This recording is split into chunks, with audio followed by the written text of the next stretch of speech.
ਦਸਾਂਝ ਸਾਹਿਬ ਜੀ ਆਨ, good morning. ਬਹੁਤ ਮਿਹਰਬਾਨੀ bob Dosanjh ਜੀ ਤੇ ਸਾਂਝਾ ਪੰਜਾਬ ਰੇਡੀਓ ਤੇ ਟੈਲੀਵਿਜ਼ਨ ਦੇ ਸਾਰੇ ਦਰਸ਼ਕਾਂ ਤੇ ਸਰੋਤਿਆਂ ਨੂੰ ਸੁਸ਼ੀਲ ਦਸਾਂਝ ਦੀ ਟਿੱਕਰੀ ਬਾਰਡਰ ਕੁੰਡਲੀ ਬਾਰਡਰ ਤੋਂ ਬਹੁਤ ਬਹੁਤ ਪਿਆਰ ਭਰੀ ਸਤਿ ਸ਼੍ਰੀ ਅਕਾਲ ਜੀ, ਆਦਾਬ ਤੇ ਨਮਸਕਾਰ ਜੀ। ਦੋਸਤੋ, ਕਰਾਂਗੇ ਕੁਝ ਗੱਲਾਂ ਬਾਤਾਂ ਕਿਸਾਨ ਅੰਦੋਲਨ ਬਾਰੇ ਵੀ ਤੇ ਕੁਝ ਹੋਰ ਵੀ। ਜੇ ਤੁਹਾਡੇ ਮਨ 'ਚ ਵੀ ਕੋਈ ਸਵਾਲ ਹੋਵੇ ਤਾਂ ਤੁਸੀਂ ਸਟੂਡੀਓ ਲਾਈਨ ਤੇ ਕਾਲ ਕਰੋ, ਆਪਣਾ ਸੰਖੇਪ ਦੇ ਵਿੱਚ ਸਵਾਲ ਸਾਡੇ ਨਾਲ ਸਾਂਝਾ ਕਰੋ। ਅਸੀਂ ਕੋਸ਼ਿਸ਼ ਕਰਾਂਗੇ ਕਿ ਜਿੰਨੀ ਕੁ ਸਾਡੇ ਕੋਲ ਸਮਝ ਆਉਦੇ ਮੁਤਾਬਕ ਉਹਦਾ ਜਵਾਬ ਦੇਈਏ। ਇਸ ਵਾਲਾ ਕੀ ਪ੍ਰੋਗਰਾਮ ਸ਼ੁਰੂ ਕਰੀਏ ਨਿਊਜ਼ ਸੈਗਮੈਂਟ ਜਿਹੜਾ ਸਾਡਾ, ਤੇ ਇੱਕ ਉਦਾਸ ਖਬਰ ਬਹੁਤ ਸਾਂਝੀ ਕਰਨੀ ਹੈ। ਹੁਣੇ ਮੈਨੂੰ ਪਿੰਡ ਦੁਸਾਂਝ ਕਲਾਂ ਤੋਂ ਖਬਰ ਮਿਲੀ ਹੈ ਕਿ ਸਾਡੇ ਬਜ਼ੁਰਗ ਜਿਹੜੇ ਦਰਸ਼ਨ ਸਿੰਘ ਦੁਸਾਂਝ ਰਿਸ਼ੀਆਂ ਦੇ ਉਹ ਨਹੀਂ ਰਹੇ। ਹੁਣੇ ਖਬਰ ਆਈ ਹੈ ਤੇ ਅਸੀਂ ਸਾਂਝਾ ਪੰਜਾਬ ਪਰਿਵਾਰ ਵੱਲੋਂ ਉਹਨਾਂ ਦੇ ਪਰਿਵਾਰ ਨਾਲ ਗਹਿਰੇ ਦੁੱਖ ਦਾ ਇਜ਼ਹਾਰ ਕਰਦੇ ਹਾਂ ਜੀ। ਬਹੁਤ ਅਸੀਂ ਵੀ ਦਸਾਂਝ ਪਰਿਵਾਰ ਦੇ ਨਾਲ ਇਸ ਗਹਿਰੇ ਦੁੱਖ ਵਿੱਚ ਸ਼ਰੀਕ ਹੁੰਦੇ ਹਾਂ ਕਿ ਦਰਸ਼ਨ ਸਿੰਘ ਦੁਸਾਂਝ ਹੁਣੀ ਰਿਖੀਆਂ ਦੇ ਜਿਨ੍ਹਾਂ ਨੂੰ ਕਹਿੰਦੇ ਨੇ ਤੇ ਉਹ ਸਾਡੇ ਵਿੱਚ ਨਹੀਂ ਰਹੇ, ਤੇ ਅਸੀਂ ਪਰਿਵਾਰ ਦੇ ਨਾਲ ਇਸ ਉਹਨਾਂ ਦੇ ਔਖੀ ਘੜੀ ਦੇ ਵਿੱਚ ਉਹਨਾਂ ਦੇ ਨਾਲ ਹਾਂ ਹਰ ਵੇਲੇ। ਜੀ ਮੈਂ ਨਾਲ ਹੀ ਦੱਸਦਾ ਕਿ ਉਹਦਾ ਪੂਰਾ ਪਰਿਵਾਰ ਜਿਹੜਾ ਆ ਕਿਸਾਨ ਅੰਦੋਲਨ ਦੇ ਵਿੱਚ ਸਰਗਰਮ ਹੈ ਜੀ। ਉਹਨਾਂ ਦਾ ਬੇਟਾ ਜਿਹੜਾ ਛੋਟਾ ਬੇਟਾ ਪਲਵਿੰਦਰ ਸਿੰਘ ਉਹ ਲਗਾਤਾਰ ਉੱਥੇ ਸਾਡੇ ਨਾਲ ਹੀ ਕੁੰਡਲੀ ਸਿੰਘੂ ਬਾਰਡਰ ਤੇ ਬਣਿਆ ਹੋਇਆ, ਪਰ ਹੁਣ ਉਹ ਚਲੇ ਗਏ ਨੇ ਵਾਪਸ ਪਿੰਡ ਜਦੋਂ ਉਹਨਾਂ ਨੂੰ ਖਬਰ ਮਿਲੀ ਹੈ। ਸੋ ਅਸੀਂ ਇੱਕ ਵਾਰ ਫਿਰ ਗਹਿਰੇ ਦੁੱਖ ਦਾ ਇਜ਼ਹਾਰ ਕਰਦੇ ਹਾਂ ਤੇ ਪਰਿਵਾਰ ਦੇ ਨਾਲ ਦਿਲੀ ਹਮਦਰਦੀ ਵੀ ਸਾਂਝਾ ਪੰਜਾਬ ਨੂੰ ਪੇਸ਼ ਕਰਦੇ ਹਾਂ ਜੀ। ਬਹੁਤ ਦਸਾਂਝ ਸਾਹਿਬ, ਅਸੀਂ ਕਿਸਾਨ ਅੰਦੋਲਨ ਦੀ ਗੱਲਬਾਤ ਕਰਾਂਗੇ, ਪਰ ਸਾਡੇ ਗੁਆਂਢੀ ਮੁਲਕ USA ਦੇ ਵਿੱਚ ਨਵੇਂ ਰਾਸ਼ਟਰਪਤੀ ਦਾ ਸਹੁੰ ਚੁੱਕ ਸਮਾਗਮ ਹੋਣਾ ਇਸ ਹਫ਼ਤੇ, ਤਾਂ ਸਿਕਿਉਰਿਟੀ ਇੰਨੀ ਟਾਈਟ ਹੈ ਕਿ ਕਦੇ ਅੱਜ ਤੇ ਇਹੋ ਜਿਹਾ ਨਹੀਂ ਹੋਇਆ। 125 ਲੋਕਾਂ ਨੂੰ ਗ੍ਰਿਫਤਾਰ ਕੀਤਾ, ਬਹੁਤ ਸਾਰੇ ਲੋਕਾਂ ਕੋਲੇ ਗੰਨਾ ਤੇ ਧਮਾਕਾ ਖੇਸ ਸਮੱਗਰੀ ਜਿਹੜੀ ਆ ਉਹ ਫੜੀ ਗਈ ਹੈ, ਜਿਹੜਾ ਕਿ ਖਦਸ਼ਾ ਪਾਇਆ ਜਾ ਰਿਹਾ ਕਿ ਇਸ ਸਹੁੰ ਚੁੱਕ ਸਮਾਗਮ ਦੇ ਵਿੱਚ ਅਮਰੀਕਾ ਭਰ ਦੇ ਵਿੱਚ ਜਿਹੜੀ ਗੋਲੀਆਂ ਚੱਲਣ ਦੀ ਘਟਨਾ ਵਾਪਰ ਸਕਦੀਆਂ ਨੇ। ਬਿਲਕੁਲ, ਮੈਂ ਇਸੇ ਕਰਕੇ ਬਹੁਤ ਹੀ ਸਖਤ ਕਿਸਮ ਦੀ ਸਿਕਿਉਰਿਟੀ ਹੈ ਜੀ। ਜਿਵੇਂ 6 ਜਨਵਰੀ ਨੂੰ ਪਾਰਲੀਮੈਂਟ ਦੇ ਅੰਦਰ ਤੇ ਬਾਹਰ ਜਿਹੜੀ ਵਾਇਲੈਂਸ ਹੋਈ ਸੀ, ਤੇ ਉਸ ਤੋਂ ਬਾਅਦ ਹੀ ਸਾਰੇ ਜਿਹੜੀਆਂ ਸਟੇਟਸ ਹੈਗੀਆਂ 50 ਦੀਆਂ 50 ਜੀ ਤੇ ਰਾਜਧਾਨੀ ਅਮਰੀਕਨ ਰਾਜਧਾਨੀ ਦੇ ਵਿੱਚ ਬੜੇ ਸਖਤ ਸੁਰੱਖਿਆ ਪ੍ਰਬੰਧ ਕਰਵਾਏ ਗਏ ਸੀ। 6000 ਨੈਸ਼ਨਲ ਮਿਲਟਰੀ ਗਾਰਡ ਦੇ ਨਾਲ ਕੁੱਲ ਮਿਲਾ ਕੇ 15000 ਪੁਲਿਸ ਮੁਲਾਜ਼ਮ ਜਿਹੜੇ ਆ ਉਹ ਰਾਜਧਾਨੀ ਵਾਸ਼ਿੰਗਟਨ ਦੇ ਚੱਪੇ ਤੇ ਨਜ਼ਰ ਇਸ ਵੇਲੇ ਰੱਖ ਰਹੇ ਆ। ਸੀਕ੍ਰੀਟ ਸਰਵਿਸ ਤੇ ਫੈਡਰਲ ਏਜੰਸੀ ਤੋਂ ਇਲਾਵਾ ਐਡਵਾਂਸ ਡਾਇਰੈਕਟਿਵ ਜਿਹੜੇ ਸਰਵੇਲਾਂਸ ਹੈਗੇ ਆ ਉਹ ਅਲਰਟ ਮੋਡ ਤੇ ਹੈ, ਤੇ ਇਹ ਅਗਲੇ 30 ਦਿਨ ਤੱਕ ਇਹ ਸਾਰੀਆਂ ਸਿਕਿਉਰਿਟੀ ਦੇ ਅੱਗੇ ਰਹਿਣਗੀਆਂ। ਤੇ ਵਾਸ਼ਿੰਗਟਨ DC ਦੇ ਬਾਹਰਲੇ ਹਿੱਸਿਆਂ ਦੇ ਵਿੱਚ ਵੀ ਸਪੈਸ਼ਲ ਆਪਰੇਸ਼ਨ ਕੀਤੀ ਗਈ ਹੈ, ਜਿਨ੍ਹਾਂ ਤੇ ਚੜ੍ਹਨਾ ਇੱਕ ਕਿਸਮ ਦਾ ਨਾਮੁਮਕਿਨ ਹੈ। ਤੋਂ ਪ੍ਰੈਜ਼ੀਡੈਂਟ ਜਿਹੜੇ ਇਲੈਕਟ ਹੋਏ ਨੇ ਜੋ ਬਾਈਡਨ, ਉਹਨਾਂ ਨੇ 20 ਜਨਵਰੀ ਨੂੰ ਅਮਰੀਕਾ ਦੇ 40ਵੇਂ ਰਾਸ਼ਟਰਪਤੀ ਦੇ ਤੌਰ ਤੇ ਸਹੁੰ ਚੁੱਕਣੀ ਹੈ, ਤੇ ਇਸ ਦਿਨ ਨੂੰ ਜਿਹੜਾ ਉੱਤੇ ਇਨਾਗਰੇਸ਼ਨ ਡੇ ਕਿਹਾ ਜਾਂਦਾ ਹੈ। ਇਨਾਗਰੇਸ਼ਨ ਡੇ ਤੇ ਆਮ ਤੌਰ ਤੇ ਲੱਖਾਂ ਲੋਕ ਇਕੱਠੇ ਹੁੰਦੇ ਆ। ਹਾਲਾਂਕਿ ਕਰੋਨਾ ਵਾਇਰਸ ਦੀ ਵਜ੍ਹਾ ਕਰਕੇ ਇਸ ਵਾਰ ਇਹ ਸਮਾਗਮ ਜਿਹੜਾ ਪਹਿਲਾਂ ਵਾਂਗ ਸ਼ਾਨਦਾਰ ਜਾਂ ਬਹੁਤ ਹੀ ਵੱਡਾ ਸਮਾਗਮ ਨਹੀਂ ਹੋਏਗਾ, ਨਾ ਹੀ ਪਹਿਲਾਂ ਵਾਂਗ ਇੰਨੀਆਂ ਭੀੜਾਂ ਜਿਹੜੀਆਂ ਉੱਥੇ ਇਕੱਠੀਆਂ ਹੋਣੀਆਂ। ਫਿਰ ਵੀ ਜਿਹੜੀ ਜੋ ਬਾਈਡਨ ਦੀ ਟੀਮ ਹੈ ਉਹਨੇ ਦੱਸਿਆ ਕਿ ਇਸ ਵਾਰ 1000 ਤੋਂ ਲੈ ਕੇ 1200 ਦੇ ਕਰੀਬ ਲੋਕ ਜਿਹੜੇ ਇਸ ਸੈਰਾਮਨੀ ਦੇ ਵਿੱਚ ਸ਼ਿਰਕਤ ਕਰਨਗੇ। ਸੋ ਬੜੇ ਵੱਡੇ ਪੱਧਰ ਤੇ ਸਿਕਿਉਰਿਟੀ ਦੇ ਇੰਤਜ਼ਾਮ ਨੇ। ਸਖਤ ਕਿਸਮ ਦਾ ਪ੍ਰੋਟੋਕਾਲ ਜਿਹੜਾ ਆ ਵਾਲ ਸਟਰੀਟ ਜਰਨਲ ਇਹ ਦੱਸ ਰਿਹਾ ਹੈ ਕਿ ਸਾਰੇ ਜਿਹੜੇ ਮਹਿਮਾਨ ਹੈ ਉਹਨਾਂ ਵਾਸਤੇ ਵੀ ਸਖਤ ਕਿਸਮ ਦਾ ਹੈਲਥ ਪ੍ਰੋਟੋਕਾਲ ਵੀ ਰਹਿਣਾ ਆ। ਹੈਲਥ ਪ੍ਰੋਟੋਕਾਲ ਨੂੰ ਜਿਹੜਾ ਫਾਲੋ ਕਰਨ ਦੀ ਜ਼ਿੰਮੇਵਾਰੀ ਵੀ chief medical adviser doctor David Kessler ਨੂੰ ਜਿਹੜੀ ਹੈ ਦਿੱਤੀ ਗਈ ਹੈ। ਸੋ ਬਹੁਤ ਜ਼ਿਆਦਾ ਸਖਤੀ ਵੀ ਹੈ, ਚੌਕਸੀ ਵੀ ਹੈ।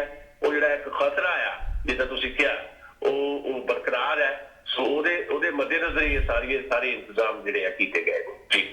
ਹੁਣ ਥੋੜ੍ਹੀ ਜਿਹੀ ਗੱਲ ਕਰੀਏ ਕਿਸਾਨ ਅੰਦੋਲਨ ਦੀ। ਦੁਨੀਆ ਭਰ ਜਿੱਥੇ ਵੀ ਲੋਕ ਪੰਜਾਬੀ ਜਾਂ ਭਾਰਤੀ ਲੋਕ ਬਾਹਰ ਵੱਸਦੇ ਨੇ, ਉਹਨਾਂ ਦੀਆਂ ਅੱਖਾਂ ਜਿਹੜੀਆਂ ਨੇ ਉਹ ਕਿਸਾਨ ਅੰਦੋਲਨ 'ਤੇ ਨੇ। ਅਤੇ ਹੁਣ ਜਿਹੜਾ ਇੱਕ ਮਹਿਲਾ ਦਿਵਸ ਜਿਹੜਾ ਉੱਥੇ ਸਾਰੀਆਂ ਔਰਤਾਂ ਪੰਜਾਬ ਤੋਂ ਜਾਂ ਹੋਰ ਵੱਖਰੇ ਸੂਬਿਆਂ ਤੋਂ ਇਕੱਠੀਆਂ ਹੋਈਆਂ ਨੇ, ਉਸ ਦੀ ਥੋੜ੍ਹੀ ਅਪਡੇਟ ਕਰੋ ਅੱਗੇ ਜਾ ਕੇ। ਫਿਰ ਜਿਹੜੀ 26 ਜਨਵਰੀ ਨੂੰ ਟਰੈਕਟਰ ਦੀ ਪਰੇਡ ਹੋਣ ਜਾ ਰਹੀ ਉਸ ਦੀ ਗੱਲਬਾਤ ਕੀਤੀ ਜਾਏਗੀ। ਹਾਂਜੀ, ਦੇਖੋ ਗੱਲ ਇਹ ਹੈ ਕਿ ਜਿਹੜੀਆਂ ਸਾਰੀਆਂ ਕਿਸਾਨ ਅੰਦੋਲਨ ਦੀਆਂ ਸਰਗਰਮੀਆਂ ਜਿਹੜੀਆਂ ਜੀ, ਇਹਨੂੰ ਹੁਣ ਤੁਸੀਂ ਵਨ ਬਾਈ ਵਨ ਦੇਖ ਰਹੇ ਹੋ, ਸੁਣ ਰਹੇ ਹੋ, ਤੇ ਲਗਾਤਾਰ ਵੀਡੀਓਜ਼ ਵੀ ਇਸ ਕਿਸਮ ਦੀਆਂ ਆਉਂਦੀਆਂ।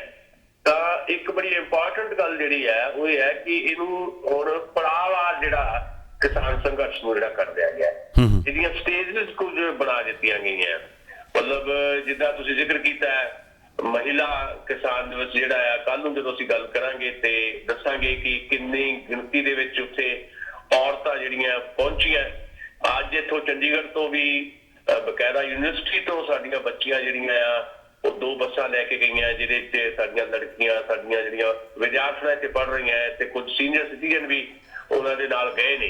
ਏਦਾਂ ਹੀ ਸਾਰੇ ਪੰਜਾਬ ਤੋਂ ਜਿਹੜੀਆਂ ਆ, ਜੋ ਮੇਰੇ ਕੋਲ ਜਾਣਕਾਰੀ ਹੈ ਕਿ ਲਗਭਗ ਸਾਰੇ ਪੰਜਾਬ ਤੋਂ 2000 ਦੇ ਕਰੀਬ ਜਿਹੜੀਆਂ ਬੱਸਾਂ ਗਈਆਂ ਔਰਤਾਂ ਦੀਆਂ। ਉਹਨਾਂ ਨੇ ਬਕਾਇਦਾ ਉੱਥੇ ਕਿਸਾਨ ਅੰਦੋਲਨ ਦੇ ਨਾਂ ਦੇ ਉੱਤੇ ਜਿਹੜਾ ਔਰਤਾਂ ਦਾ ਦਿਨ ਜਿਹੜਾ ਇਹਨੂੰ ਮਨਾਉਣਾ ਹੈ। ਸੋ ਇਸ ਕਰਕੇ ਇਹਨੂੰ ਇੱਕ ਪੜਾਅਵਾਰ ਸਥਿਤੀ ਦੇ ਵਿੱਚ ਕਰ ਦਿੱਤਾ ਗਿਆ। ਮਤਲਬ ਕੱਲ ਦਾ ਦਿਨ ਹੈਗਾ ਔਰਤਾਂ ਦਾ ਦਿਨ, ਉਸ ਤੋਂ ਬਾਅਦ 23 ਜਨਵਰੀ ਜਿਹੜੀ ਹੈ ਉਹਦੇ ਲਈ ਇਹ ਕਰ ਦਿੱਤਾ ਗਿਆ ਕਿ ਜਿੰਨੇ ਵੀ ਸਾਡੀਆਂ ਸਟੇਟਸ ਹੈਗੀਆਂ ਭਾਰਤ ਦੀਆਂ, ਸੂਬੇ ਆ, ਜਿੱਦਾਂ ਪੰਜਾਬ ਹੈ, ਹਰਿਆਣਾ ਆ, ਇਹਨਾਂ ਸਾਰੇ ਸੂਬਿਆਂ ਦੇ ਜਿਹੜੇ ਗਵਰਨਰ ਹਾਊਸ ਹੈ ਜੀ, ਉਹਨਾਂ ਦੇ ਬਾਹਰ ਕਿਸਾਨਾਂ ਨੇ ਡੇਰਾ ਲਾ ਕੇ ਬਹਿ ਜਾਣਾ ਹੈ। ਸੋ ਇਹ ਪੜਾਅਵਾਰ ਚੱਲੇਗਾ। 18 ਜਨਵਰੀ ਨੂੰ ਔਰਤਾਂ ਨੂੰ ਇਕਜੁੱਟ ਕਰਨ ਵਾਸਤੇ ਮਹਿਲਾ ਕਿਸਾਨ ਦਿਵਸ, 23 ਜਨਵਰੀ ਨੂੰ ਦੇਸ਼ ਭਰ ਦੇ ਵਿੱਚ ਗਵਰਨਰ ਹਾਊਸ ਦੇ ਬਾਹਰ ਡੇਰਾ ਪਾ ਕੇ ਬਹਿ ਜਾਣਾ ਕਿਸਾਨਾਂ ਨੇ। ਤੇ 26 ਜਨਵਰੀ ਦੀ ਪਰੇਡ, 26 ਜਨਵਰੀ ਦੀ ਜਿਹੜੀ ਪਰੇਡ ਹੈ ਬਾਰੇ ਅੱਗੇ ਜਾ ਕੇ ਵੀ ਗੱਲ ਕਰਾਂਗੇ।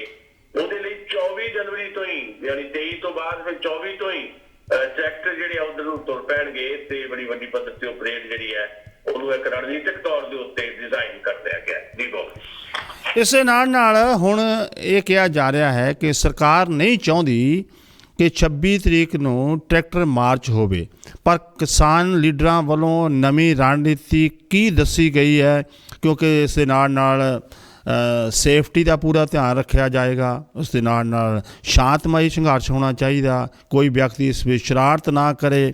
ਇਸ ਵਿੱਚ ਕੋਈ ਵੀ ਸ਼ਰਾਰਤ ਜੇ ਕਰਦਾ ਤਾਂ ਉਹ ਬਹੁਤ ਮਹਿੰਗੀ ਪੈ ਸਕਦੀ ਹੈ। ਦੇਖੋ ਜਿਹੜੇ ਇਹਦੇ 'ਚ ਇੱਕ ਤਾਂ ਜਿਹੜਾ ਭਰਮ ਜਿਹਾ ਖੜਾ ਕੀਤਾ ਗਿਆ ਸੀ, ਭੁਲੇਖਾ ਖੜਾ ਕੀਤਾ ਗਿਆ ਸੀ, ਖਾਸ ਤੌਰ ਤੇ ਜਿਹੜਾ ਅਡਾਨੀਆਂ ਅੰਬਾਨੀਆਂ ਦਾ ਮੀਡੀਆ ਜਿਹਦਾ ਜ਼ਿਕਰ ਅਸੀਂ ਪਿਛਲੇ ਪ੍ਰੋਗਰਾਮਾਂ 'ਚ ਵੀ ਕੀਤਾ ਹੈ ਜੀ, ਉਹਨਾਂ ਨੇ ਇਦਾਂ ਦੀ ਗੱਲ ਫੈਲਾ ਦਿੱਤੀ ਵੀ ਲਓ ਜੀ ਕਿਸਾਨਾਂ ਨੇ ਪਰੇਡ ਨਹੀਂ ਕਰਨੀ 26 ਜਨਵਰੀ ਦੀ, ਯਾਨੀ ਬਕਾਇਦਾ ਇਹ ਟਵੀਟ ਕਰਕੇ ਇਹ ਨਿਊਜ਼ 18 ਜਿਹੜਾ ਚੈਨਲ ਹੈ ਉਹਦੇ ਵੱਲੋਂ ਇਹ ਭਰਮ ਜਿਹਾ ਫੈਲਾਉਣ ਦੀ ਕੋਸ਼ਿਸ਼ ਕੀਤੀ ਗਈ ਸੀ ਕਿ ਜਿਹੜੇ ਕਿਸਾਨਾਂ ਦੇ ਵਿੱਚ ਜਿਹੜਾ ਇਹਨਾਂ ਉਤਸ਼ਾਹ ਆ, ਨੌਜਵਾਨਾਂ 'ਚ ਉਤਸ਼ਾਹ ਆ, ਉਹਨੂੰ ਮੱਠਾ ਪਾ ਦਿੱਤਾ ਜਾਏ ਤੇ ਲੋਕ ਜਿਹੜੇ ਆ ਇੱਧਰ ਨੂੰ ਨਾ ਆਉਣ। ਪਰ ਜਿਹੜਾ ਅਲਟਰਨੇਟ ਮੀਡੀਆ ਸਾਡਾ ਜਾਂ ਸੋਸ਼ਲ ਮੀਡੀਆ ਉਹਦੇ ਤੇ ਜਿਸ ਤਰੀਕੇ ਦੇ ਨਾਲ ਬਕਾਇਦਾ ਕਿਸਾਨ ਜਥੇਬੰਦੀਆਂ ਦਾ IT ਸੈੱਲ ਵੀ ਕੰਮ ਕਰਦਾ ਹੈ, ਆਪਣੇ ਵਰਗਾ ਮੀਡੀਆ ਵੀ ਇਹਦੇ 'ਚ ਸ਼ਾਮਲ ਹੈ, ਸਾਂਝਾ ਪੰਜਾਬ ਵੀ ਸ਼ਾਮਲ ਹੈ। ਅਸੀਂ ਇਹ ਸਾਰੀਆਂ ਗੱਲਾਂ ਦੱਸੀਆਂ ਕਿ ਇਹ ਸਾਰਾ ਕੁਝ ਝੂਠ ਫੈਲਾਇਆ ਜਾ ਰਿਹਾ ਹੈ। ਸਰਕਾਰ ਦੀ ਮਨਸ਼ਾ ਜਿਹੜੀ ਹੈ ਇਸ 26 ਜਨਵਰੀ ਦੀ ਪਰੇਡ ਨੂੰ ਨਾਕਾਮ ਕਰਨ ਦੀ ਸੀ, ਪਰ ਅੱਜ ਜਿਹੜੀ ਨਵੀਂ ਰਣਨੀਤੀ ਤੈਅ ਕਰਕੇ ਦੱਸੀ ਹੈ ਕਿਸਾਨ ਜਥੇਬੰਦੀਆਂ ਦੇ ਜਿਹੜੇ ਲੀਡਰਾਂ ਸਾਹਿਬਾਨ ਹੈਗੇ ਆ, ਉਹਨਾਂ ਨੇ ਬਕਾਇਦਾ ਪ੍ਰੈਸ ਕਾਨਫਰੰਸ ਕੀਤੀ ਜਿਹਦੇ 'ਚ ਉਹਨਾਂ ਨੇ ਇਹ ਗੱਲ ਦੱਸੀ ਵੀ ਪਰੇਡ ਹੋਏਗੀ ਜਿੱਦਾਂ ਰਾਜੇਵਾਲ ਸਾਹਿਬ ਦੇ ਭਾਸ਼ਣ ਜਾਂ ਜੋਗਿੰਦਰ ਸਿੰਘ ਉਗਰਾਹਾਂ ਦੇ ਜਿਹੜੇ ਭਾਸ਼ਣ ਸੀ ਉਹਨਾਂ ਨੂੰ ਬਹਾਨਾ ਬਣਾ ਕੇ ਏਦਾਂ ਦੀ ਪੇਸ਼ਕਾਰੀ ਕੀਤੀ ਗਈ ਸੀ ਸੋਕਾਰ ਨੈਸ਼ਨਲ ਮੀਡੀਆ ਵੱਲੋਂ ਵੀ ਇਹ ਤਾਂ ਦਿੱਲੀ ਤੋਂ ਬਾਹਰ ਹੀ ਪਰੇਡ ਕਰਨਗੇ, ਦਿੱਲੀ ਦੇ ਅੰਦਰ ਨਹੀਂ ਜਾਣਗੇ। ਪਰ ਕਿਸਾਨ ਜਥੇਬੰਦੀਆਂ ਆਗੂਆਂ ਨੇ ਦੱਸਿਆ ਕਿ ਅਸੀਂ ਦਿੱਲੀ ਦੇ ਅੰਦਰ ਹੀ ਇਹ ਪਰੇਡ ਕਰਾਂਗੇ ਤੇ ਬਕਾਇਦਾ ਉਹਨਾਂ ਨੇ ਏਰੀਆ ਵੀ ਦੱਸ ਦਿੱਤਾ ਵੀ ਸਾਡੀ ਜਿਹੜੀ ਪਰੇਡ ਹੈ ਉਹ ਦਿੱਲੀ ਦਾ ਜਿਹੜਾ ਆਊਟਰ ਰਿੰਗ ਰੋਡ ਹੈ ਉੱਥੇ ਪਰੇਡ ਹੋਣੀ ਹੈ ਟਰੈਕਟਰਾਂ ਦੀ ਜੀ। ਤੇ ਦਾਅਵਾ ਤਾਂ ਇਹ ਵੀ ਕੀਤਾ ਜਾ ਰਿਹਾ ਹੈ ਕਿ 20 ਲੱਖ ਦੇ ਕਰੀਬ ਜਿਹੜੇ ਲੋਕ ਇਸ ਪਰੇਡ ਦੇ ਵਿੱਚ ਸ਼ਾਮਲ ਹੋਣਗੇ। ਇੱਕ ਪਾਸੇ ਗਣਤੰਤਰ ਦਿਵਸ ਦੀ ਜਿਹੜੀ ਸਰਕਾਰੀ ਪਰੇਡ ਚੱਲਣੀ ਹੈ, ਜਿਹੜੀ ਦੁਨੀਆ ਭਰ ਦੇ ਵਿੱਚ ਬੜੀ ਮਸ਼ਹੂਰ ਪਰੇਡ ਰਹੀ ਹੈ 26 ਜਨਵਰੀ ਦੀ, ਇਹਦੇ ਬਾਰੇ ਵੀ ਕਿਸਾਨ ਜਥੇਬੰਦੀਆਂ ਦੇ ਆਗੂਆਂ ਨੇ ਬੜਾ ਸਾਫ਼ ਕਹਿਦਾ ਵੀ ਅਸੀਂ ਉਸ ਪਰੇਡ ਦੇ ਵਿੱਚ ਕਿਸੇ ਕਿਸਮ ਦਾ ਵਿਘਨ ਨਹੀਂ ਪਾਉਣਾ, ਵੀ ਜਿਹੜਾ ਸਾਡੇ ਤੇ ਕੋਈ ਇਲਜ਼ਾਮ ਨਾ ਆਵੇ ਵੀ ਖਬਰੇ ਦਿੱਲੀ ਦੇ ਉੱਤੇ ਹਮਲਾ ਕਰਨ ਕਿਸਾਨ ਆ ਰਹੇ ਆ, ਖਬਰੇ ਲਾਲ ਕਿਲੇ ਤੇ ਕਬਜ਼ਾ ਕਰਨ ਆ ਰਹੇ ਆ, ਖਬਰੇ ਇਹ ਪਾਰਲੀਮੈਂਟ ਤੇ ਕਬਜ਼ਾ ਕਰਨ ਆ ਰਹੇ ਆ। ਏਦਾਂ ਦੀ ਕੋਈ ਗੱਲ ਨਹੀਂ। ਬਕਾਇਦਾ ਕਿਸਾਨ ਆਗੂਆਂ ਨੇ ਇਹ ਗੱਲ ਕਹੀ ਸੀ ਕੱਲ ਵੀ ਅਸੀਂ ਦਿੱਲੀ ਢਾਉਣੀ ਨਹੀਂ, ਸਾਡਾ ਦਿੱਲੀ ਢਾਉਣਾ ਮਕਸਦ ਨਹੀਂ ਹੈ, ਸਾਡਾ ਮਕਸਦ ਤਾਂ ਦਿੱਲੀ ਡਰਾਉਣ ਦਾ ਆ ਵੀ ਦਿੱਲੀ ਦਾ ਮਤਲਬ ਹੁਕੂਮਤ, ਵੀ ਪਤਾ ਲੱਗੇ ਉਹਨਾਂ ਨੂੰ ਕਿ ਇੰਨਾ ਵੱਡੇ ਤਾਦਾਦ ਦੇ ਵਿੱਚ ਜਿਹੜੇ ਲੋਕ ਹੈ ਇਹ ਸਰਕਾਰ ਦੇ ਵਿਰੋਧ ਦੇ ਵਿੱਚ ਪਿਛਲੇ 53 ਦਿਨ ਤੋਂ ਤਾਂ ਬਾਰਡਰ ਤੇ ਬੈਠੇ ਆ। ਇਹ ਮਹੀਨੇ ਤੋਂ ਪੰਜਾਬ ਤੋਂ ਸਰਗਰਮੀ ਸ਼ੁਰੂ ਹੋਈ ਹੈ ਤੇ ਉਹ ਦੇਸ਼ ਭਰ ਦੇ ਵਿੱਚ ਫੈਲ ਗਈ ਹੈ, ਤਾਂ ਜੋ ਸਰਕਾਰ ਦੇ ਕੰਨਾਂ ਤੇ ਥੋੜੀ ਬਹੁਤ ਜੂੰ ਰਹਿੰਗੇ। ਦੂਜੀ ਗੱਲ ਸਾਫ਼ ਕੀਤੀ ਗਈ ਹੈ ਵੀ ਕਿਸੇ ਵੀ ਕਿਸਮ ਦੀ ਵਾਧਮ ਨਹੀਂ ਘੱਟੋ ਘੱਟ ਸਾਡੀ ਧਿਰ ਵੱਲੋਂ ਯਾਨੀ ਕਿਸਾਨਾਂ ਦੀ ਧਿਰ ਵੱਲੋਂ ਨਹੀਂ ਹੋਏਗੀ। ਅਸੀਂ ਕਿਸੇ ਤੇ ਹੱਥ ਨਹੀਂ ਚੁੱਕਣਾ। ਜੇ ਸਰਕਾਰ ਇਸ ਪਰੇਡ ਨੂੰ ਡਿਸਟਰਬ ਕਰਨ ਦੀ ਕੋਸ਼ਿਸ਼ ਕਰਦੀ ਹੈ ਉਹਦਾ ਵਿਰੋਧ ਤਾਂ ਕਰਾਂਗੇ ਲਾਜ਼ਮੀ ਤੌਰ ਦੇ ਉੱਤੇ, ਕਿਸਾਨ ਕਹਿੰਦੇ ਆ, ਪਰ ਅਸੀਂ ਬਰਾਬਰ ਦਾ ਕੋਈ ਹਮਲਾ ਉਹਨਾਂ ਤੇ ਨਹੀਂ ਕਰਨਾ। ਮਤਲਬ ਸਰਕਾਰ ਨੂੰ ਕੋਈ ਬਹਾਨਾ ਨਹੀਂ ਦੇਣਾ ਚਾਹੁੰਦੇ, ਕਿਉਂਕਿ ਸਰਕਾਰਾਂ ਦਾ ਅਕਸਰ ਜਿਹੜਾ ਇਹ ਇੱਕ ਟੂਲ ਹੁੰਦਾ ਕਿਸੇ ਅੰਦੋਲਨ ਦੇ ਵਿੱਚ ਵਾਇਲੈਂਸ ਜਿਹੜੀ ਹੈ ਕ੍ਰੀਏਟ ਕਰਵਾ ਦਿੱਤੀ ਜਾਏ। ਵਾਇਲੈਂਸ ਜੇ ਹੋਏਗੀ ਸਰਕਾਰ ਵੱਲੋਂ ਹੋਏਗੀ, ਸਰਕਾਰ ਦੇ ਜਿਹੜੇ ਸ਼ਰਾਰਤੀ ਅੰਸਰ ਵਾੜੇ ਹੋਣਗੇ ਉਹਦੇ ਵੱਲੋਂ ਹੋਏਗੀ, ਕਿਸਾਨਾਂ ਵੱਲੋਂ ਕਿਸੇ ਕਿਸਮ ਦੀ ਵਾਇਲੈਂਸ ਨਹੀਂ ਹੋਏਗੀ। ਤਿਰੰਗੇ ਦੇ ਨਾਲ ਨਾਲ ਕਿਸਾਨ ਜਥੇਬੰਦੀਆਂ ਦੇ ਜਿਹੜੇ ਝੰਡੇ ਹੋਣਗੇ, ਤਾਂ ਜੋ ਇਹ ਤਿਰੰਗਾ ਇਸ ਕਰਕੇ ਵੀ ਲਾਇਆ ਗਿਆ ਵੀ ਤਿਰੰਗਾ ਕੋਈ ਕਿਸੇ ਦੀ ਸੰਪत्ति ਨਹੀਂ ਹੈ। ਤਿਰੰਗਾ ਸਾਡੇ ਦੇਸ਼ ਦਾ ਜਿਹੜਾ ਇੱਕ ਕੌਮੀ ਝੰਡਾ ਉਹ ਆ, ਨਾ ਕਿ ਉਹ ਕਿਸੇ ਪਾਰਟੀ ਦਾ ਝੰਡਾ ਹੈ। ਸੋ ਦੇਸ਼ ਦਾ ਝੰਡਾ ਜਿਹੜਾ ਹੈ ਉਹ ਲੈ ਕੇ ਜਾਵਾਂਗੇ, ਤੇ ਜੇ ਰੋਕਣਗੇ ਤਾਂ ਇਹਦਾ ਮਤਲਬ ਹੈ ਸਾਡਾ ਸੰਵਿਧਾਨਕ ਜਿਹੜਾ ਹੱਕ ਹੈ ਉਹਦੇ ਉੱਤੇ ਹਮਲਾ ਹੈ। ਇੱਕ ਗੱਲ ਆ ਰਹੀ ਸੀ ਕਿ ਸੁਪਰੀਮ ਕੋਰਟ ਵੀ ਕੱਲ ਸ਼ਾਇਦ ਕੋਈ ਏਦਾਂ ਦਾ ਫੈਸਲਾ ਦੇ ਸਕਦੀ ਹੈ ਕਿ ਕਿਸਾਨ ਇਹ ਪਰੇਡ ਨਾ ਕਰਨ, ਤੇ ਇਹਦੇ ਬਾਰੇ ਕਿਸਾਨ ਜਥੇਬੰਦੀ ਨੇ ਕਿਹਾ ਕਿ ਸੁਪਰੀਮ ਕੋਰਟ ਨੇ ਹਾਲੇ ਕੋਈ ਏਦਾਂ ਦੀ ਗੱਲ ਕਹੀ ਨਹੀਂ। ਜੇ ਉਹ ਸੁਪਰੀਮ ਕੋਰਟ ਏਦਾਂ ਦੀ ਗੱਲ ਕਹੇਗੀ ਤੇ ਅਸੀਂ ਇਕੱਲੇ ਤੌਰ ਤੇ ਕੁਝ ਨਹੀਂ ਕਹਿੰਦੇ, ਅਸੀਂ ਬਕਾਇਦਾ ਕਿਸਾਨ ਜਥੇਬੰਦੀਆਂ ਜਿੱਦਾਂ ਅੱਗੇ ਮੀਟਿੰਗ ਕਰਕੇ ਰਿਵਿਊ ਕਰਦੇ ਆ ਹਰ ਸਰਕਾਰ ਦੇ ਫੈਸਲੇ ਨੂੰ, ਹਰ ਸੁਪਰੀਮ ਕੋਰਟ ਦੇ ਫੈਸਲੇ ਨੂੰ ਏਦਾਂ ਰਿਵਿਊ ਕਰਕੇ ਅਸੀਂ ਜਿਹੜੀ ਆਪਣੀ ਗੱਲ ਰੱਖਾਂਗੇ। ਹਾਲੇ ਕੋਈ ਏਦਾਂ ਦੀ ਗੱਲ ਨਹੀਂ ਹੈ। ਉਹਨਾਂ ਨੂੰ ਨਹੀਂ ਲੱਗਦਾ ਕਿ ਸਰਕਾਰ ਏਦਾਂ ਦੀ ਕੋਈ ਸਖਤੀ ਕਰੇਗੀ ਜਾਂ ਸਰਕਾਰ ਰੋਕਣ ਦੀ ਕੋਸ਼ਿਸ਼ ਕਰੇਗੀ। ਮੈਨੂੰ ਵੀ ਇਹ ਲੱਗਦਾ ਹੈ ਵੀ ਜੇ ਸਰਕਾਰ ਸਖਤੀ ਕਰੇਗੀ, ਇਹ ਵਾਇਲੈਂਸ ਜਿਹੜੀ ਹੈ ਇਨਵੋਲਵ ਕਰਨ ਦੀ ਕੋਸ਼ਿਸ਼ ਹੋਏਗੀ, ਤਾਂ ਦੁਨੀਆ ਭਰ ਦੇ ਵਿੱਚ ਸਿਰ ਨੀਵਾ ਕਿਹੜਾ ਹੋਣਾ ਹੈ? ਸਿਰ ਨੀਵਾ ਇਸੇ ਸਰਕਾਰ ਦਾ ਹੋਣਾ ਹੈ। ਦੁਨੀਆ ਭਰ ਦੇ ਵਿੱਚ ਬਦਨਾਮੀ ਕਿਹਦੀ ਹੋਣੀ ਹੈ? ਇਸੇ ਸਰਕਾਰ ਦੀ ਹੋਣੀ ਹੈ ਕਿ ਸਰਕਾਰ ਇਹਨੂੰ ਸਹੀ ਢੰਗ ਨਾਲ ਡੀਲ ਨਹੀਂ ਕਰ ਸਕਦੀ। ਸੋ ਅਲਟੀਮੇਟਲੀ ਗਣਤੰਤਰ ਦਿਵਸ ਦੇ ਜਿਹੜੇ ਸਮਾਰੋਹ ਆ ਉਹਨਾਂ 'ਚ ਕਿਸਾਨਾਂ ਨੇ ਕੋਈ ਰੁਕਾਵਟ ਨਹੀਂ ਪਾਉਣੀ। ਆਪਣੀ ਇੱਕ ਪੈਰਲਲ ਪਰੇਡ ਜਿਹੜੀ ਹੈ ਉਹਨਾਂ ਨੇ ਆਊਟਰ ਰਿੰਗ ਰੋਡ ਤੇ ਕਰਨੀ ਹੈ। ਉਹਦੀਆਂ ਬੜੀਆਂ ਜ਼ਬਰਦਸਤ ਤਿਆਰੀਆਂ ਹੈ। ਆਪਣਾ ਜਿਹੜਾ ਇਲਾਕਾ ਬਹੁਤ ਸਾਂਝੀ ਫਗਵਾੜੇ ਵਾਲਾ, ਉੱਥੋਂ ਮੈਨੂੰ ਖਬਰ ਆਈ 3000 ਟਰੈਕਟਰ ਜਿਹੜੇ ਆ ਕੱਲ ਫਗਵਾੜਾ ਤਹਿਸੀਲ ਦੇ ਵਿੱਚ ਘੁੰਮੇ ਆ ਤਿਆਰੀ ਲਈ।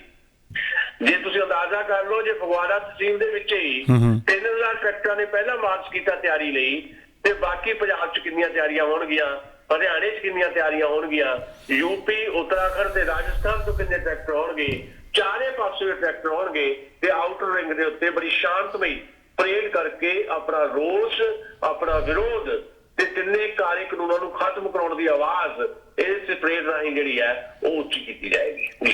ਸਟਾਰਲੇਨ ਪੇਂਟਿੰਗ ਤੋਂ ਗੋਰਾ ਧਨੋਆ ਹੋਣਾ ਦਾ ਮੈਨੂੰ ਮੈਸੇਜ ਆਇਆ ਹੈ ਕਿ ਬਹੁਤ ਸਾਰੇ ਬਿਜ਼ਨਸ ਜਿਹੜੇ ਆ ਲੋਕਡਾਊਨ ਕਰਕੇ ਕਲੋਜ਼ ਨੇ, ਪਰ ਥੋੜ੍ਹੇ ਸਮੇਂ ਬਾਅਦ ਸਭ ਕੁਝ ਠੀਕ ਹੋ ਜਾਏਗਾ। ਪਰ ਤੁਸੀਂ ਆਪਣੇ ਬਿਜ਼ਨਸ ਨੂੰ ਪ੍ਰੋਫੈਸ਼ਨਲ ਤਰੀਕੇ ਦੇ ਨਾਲ ਪੇਂਟ ਕਰਾਉਣਾ ਚਾਹੁੰਦੇ ਹੋ, ਤਾਂ ਜਿਨ੍ਹਾਂ ਦਾ ਤਕਰੀਬਨ 15 ਸਾਲ ਤੋਂ ਵੱਧ ਸਮੇਂ ਦਾ ਤਜਰਬਾ ਹੈ ਇਸੇ ਬਿਜ਼ਨਸ ਦੇ ਵਿੱਚ, ਤਾਂ ਕਾਲ ਕਰੋ ਗੋਰਾ ਧਨੋਆ ਹੁਣ, ਜਿਹੜੇ ਪੰਜਾਬੀ ਬੋਲਦੇ ਨੇ। 416 230 4000 416 230 4000 ਅਤੇ ਸਵੀਟ ਮੈਲ 416 679 9191 ਸਵੇਰੇ 10 ਵਜੇ ਤੋਂ ਲੈ ਕੇ ਰਾਤ ਦੇ 10 ਵਜੇ ਤੱਕ। ਸੁਖਰਾਜ ਕਾਂਗ ਹੁਣੀ ਦੱਸਿਆ ਕਿ ਤੁਸੀਂ ਆਪਣਾ ਖਾਣਾ ਆਰਡਰ ਕਰ ਸਕਦੇ ਹੋ 416 679 9191।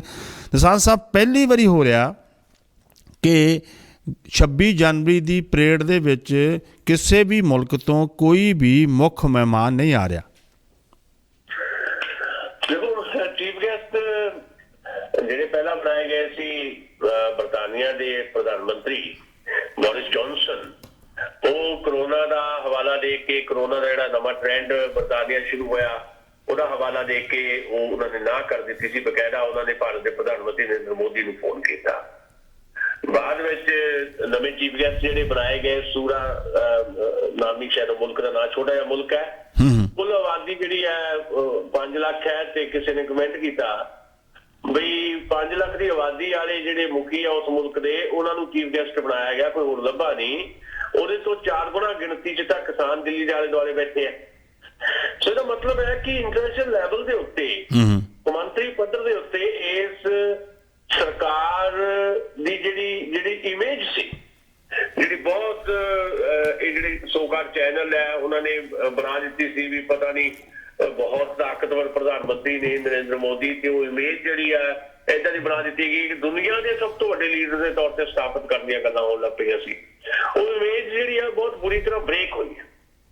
ਇਸ ਅੰਦੋਲਨ ਦੇ ਬੜੇ ਪੱਖ ਨੇ, ਆਪਾਂ ਅੱਗੇ ਵੀ ਗੱਲ ਕਰਦੇ ਆ। ਮੈਂ ਇੱਕ ਲਫ਼ਜ਼ ਅੱਗੇ ਵੀ ਵਰਤਿਆ ਕਿ ਇਸ ਅੰਦੋਲਨ ਦੇ ਹਜ਼ਾਰਾਂ ਰੰਗ ਨੇ, ਪਰ ਇੱਕ ਸਾਂਝਾ ਰੰਗ ਜਿਹੜਾ ਬਣ ਗਿਆ ਸਾਂਝੀਵਾਲਤਾ ਦਾ, ਇੱਕ ਭਾਈਚਾਰੇ ਦਾ, ਉਹਨੇ ਇਸ ਅੰਦੋਲਨ ਨੂੰ ਐਡਾ ਵਿਆਪਕ ਤੇ ਐਡਾ ਵੱਡਾ ਕਰ ਦਿੱਤਾ ਹੈ ਵੀ ਇਹਦੇ ਅਸਰ ਜਿਹੜੇ ਹੈ ਉਹ ਇਸ ਸਰਕਾਰ ਦੇ ਉੱਤੇ ਪੈਣੇ ਸ਼ੁਰੂ ਹੋ ਗਏ। ਇੱਕ ਸਰਵੇ ਆਇਆ, ਮੈਂ ਤੁਹਾਨੂੰ ਦੱਸਦਾ, ਸਰਵੇ ਜਿਹੜਾ ਆਇਆ ਹੁਣੇ ਇੱਕ ਟੀਵੀ ਚੈਨਲ ਨੇ ਕੀਤਾ, ABP ਚੈਨਲ ਨੇ, ਉਹਦੇ ਚ ਵੱਖ-ਵੱਖ ਸਟੇਟਸ ਦੇ ਵਿੱਚ ਜਿਹੜੀ ਪਪੂਲੈਰਿਟੀ ਹੈ ਨਰਿੰਦਰ ਮੋਦੀ ਦੀ ਪਰਸਨਲ ਵੀ ਤੇ ਉਹਨਾਂ ਦੀ ਸਰਕਾਰ ਦੀ ਵੀ, ਉਹ ਚੈੱਕ ਕੀਤੀ ਗਈ ਤੇ ਹਰ ਥਾਂ ਦੇ ਉੱਤੇ ਜਿਹੜੀ ਹੈ ਉਹ ਉਹਨਾਂ ਦੀ ਪਰਸਨੈਲਿਟੀ ਜਿਹੜੀ ਹੈ ਉਹ ਖੁਰਦੀ ਜਾ ਰਹੀ ਹੈ, ਉਹਨਾਂ ਦੀ ਇਮੇਜ ਖੁਰਦੀ ਜਾ ਰਹੀ ਹੈ। ਜੇ ਮੈਂ ਪੰਜਾਬ ਦੀ ਗੱਲ ਦੱਸਾਂ, ਪੰਜਾਬ ਦੇ ਵਿੱਚ -28 ਹੈ ਨਰਿੰਦਰ ਮੋਦੀ ਦੀ ਪਪੂਲੈਰਿਟੀ, -28। ਜਿੱਦਾਂ -24 ਸਾਡੀ ਇਕਨੋਮੀ ਜਿਹੜੀ ਹੈ ਡ੍ਰੌਪ ਹੋ ਗਈ, ਉਦਾਂ ਹੀ ਨਰਿੰਦਰ ਮੋਦੀ ਦੀ ਜਿਹੜੀ ਪਰਸਨੈਲਿਟੀ ਹੈ ਜਾਂ ਉਹਨਾਂ ਦੀ ਸਰਕਾਰ ਦੀ ਇਮੇਜ ਹੈ ਉਹ -28 ਪੰਜਾਬ ਦੇ ਵਿੱਚ ਹੋ ਗਈ ਹੈ।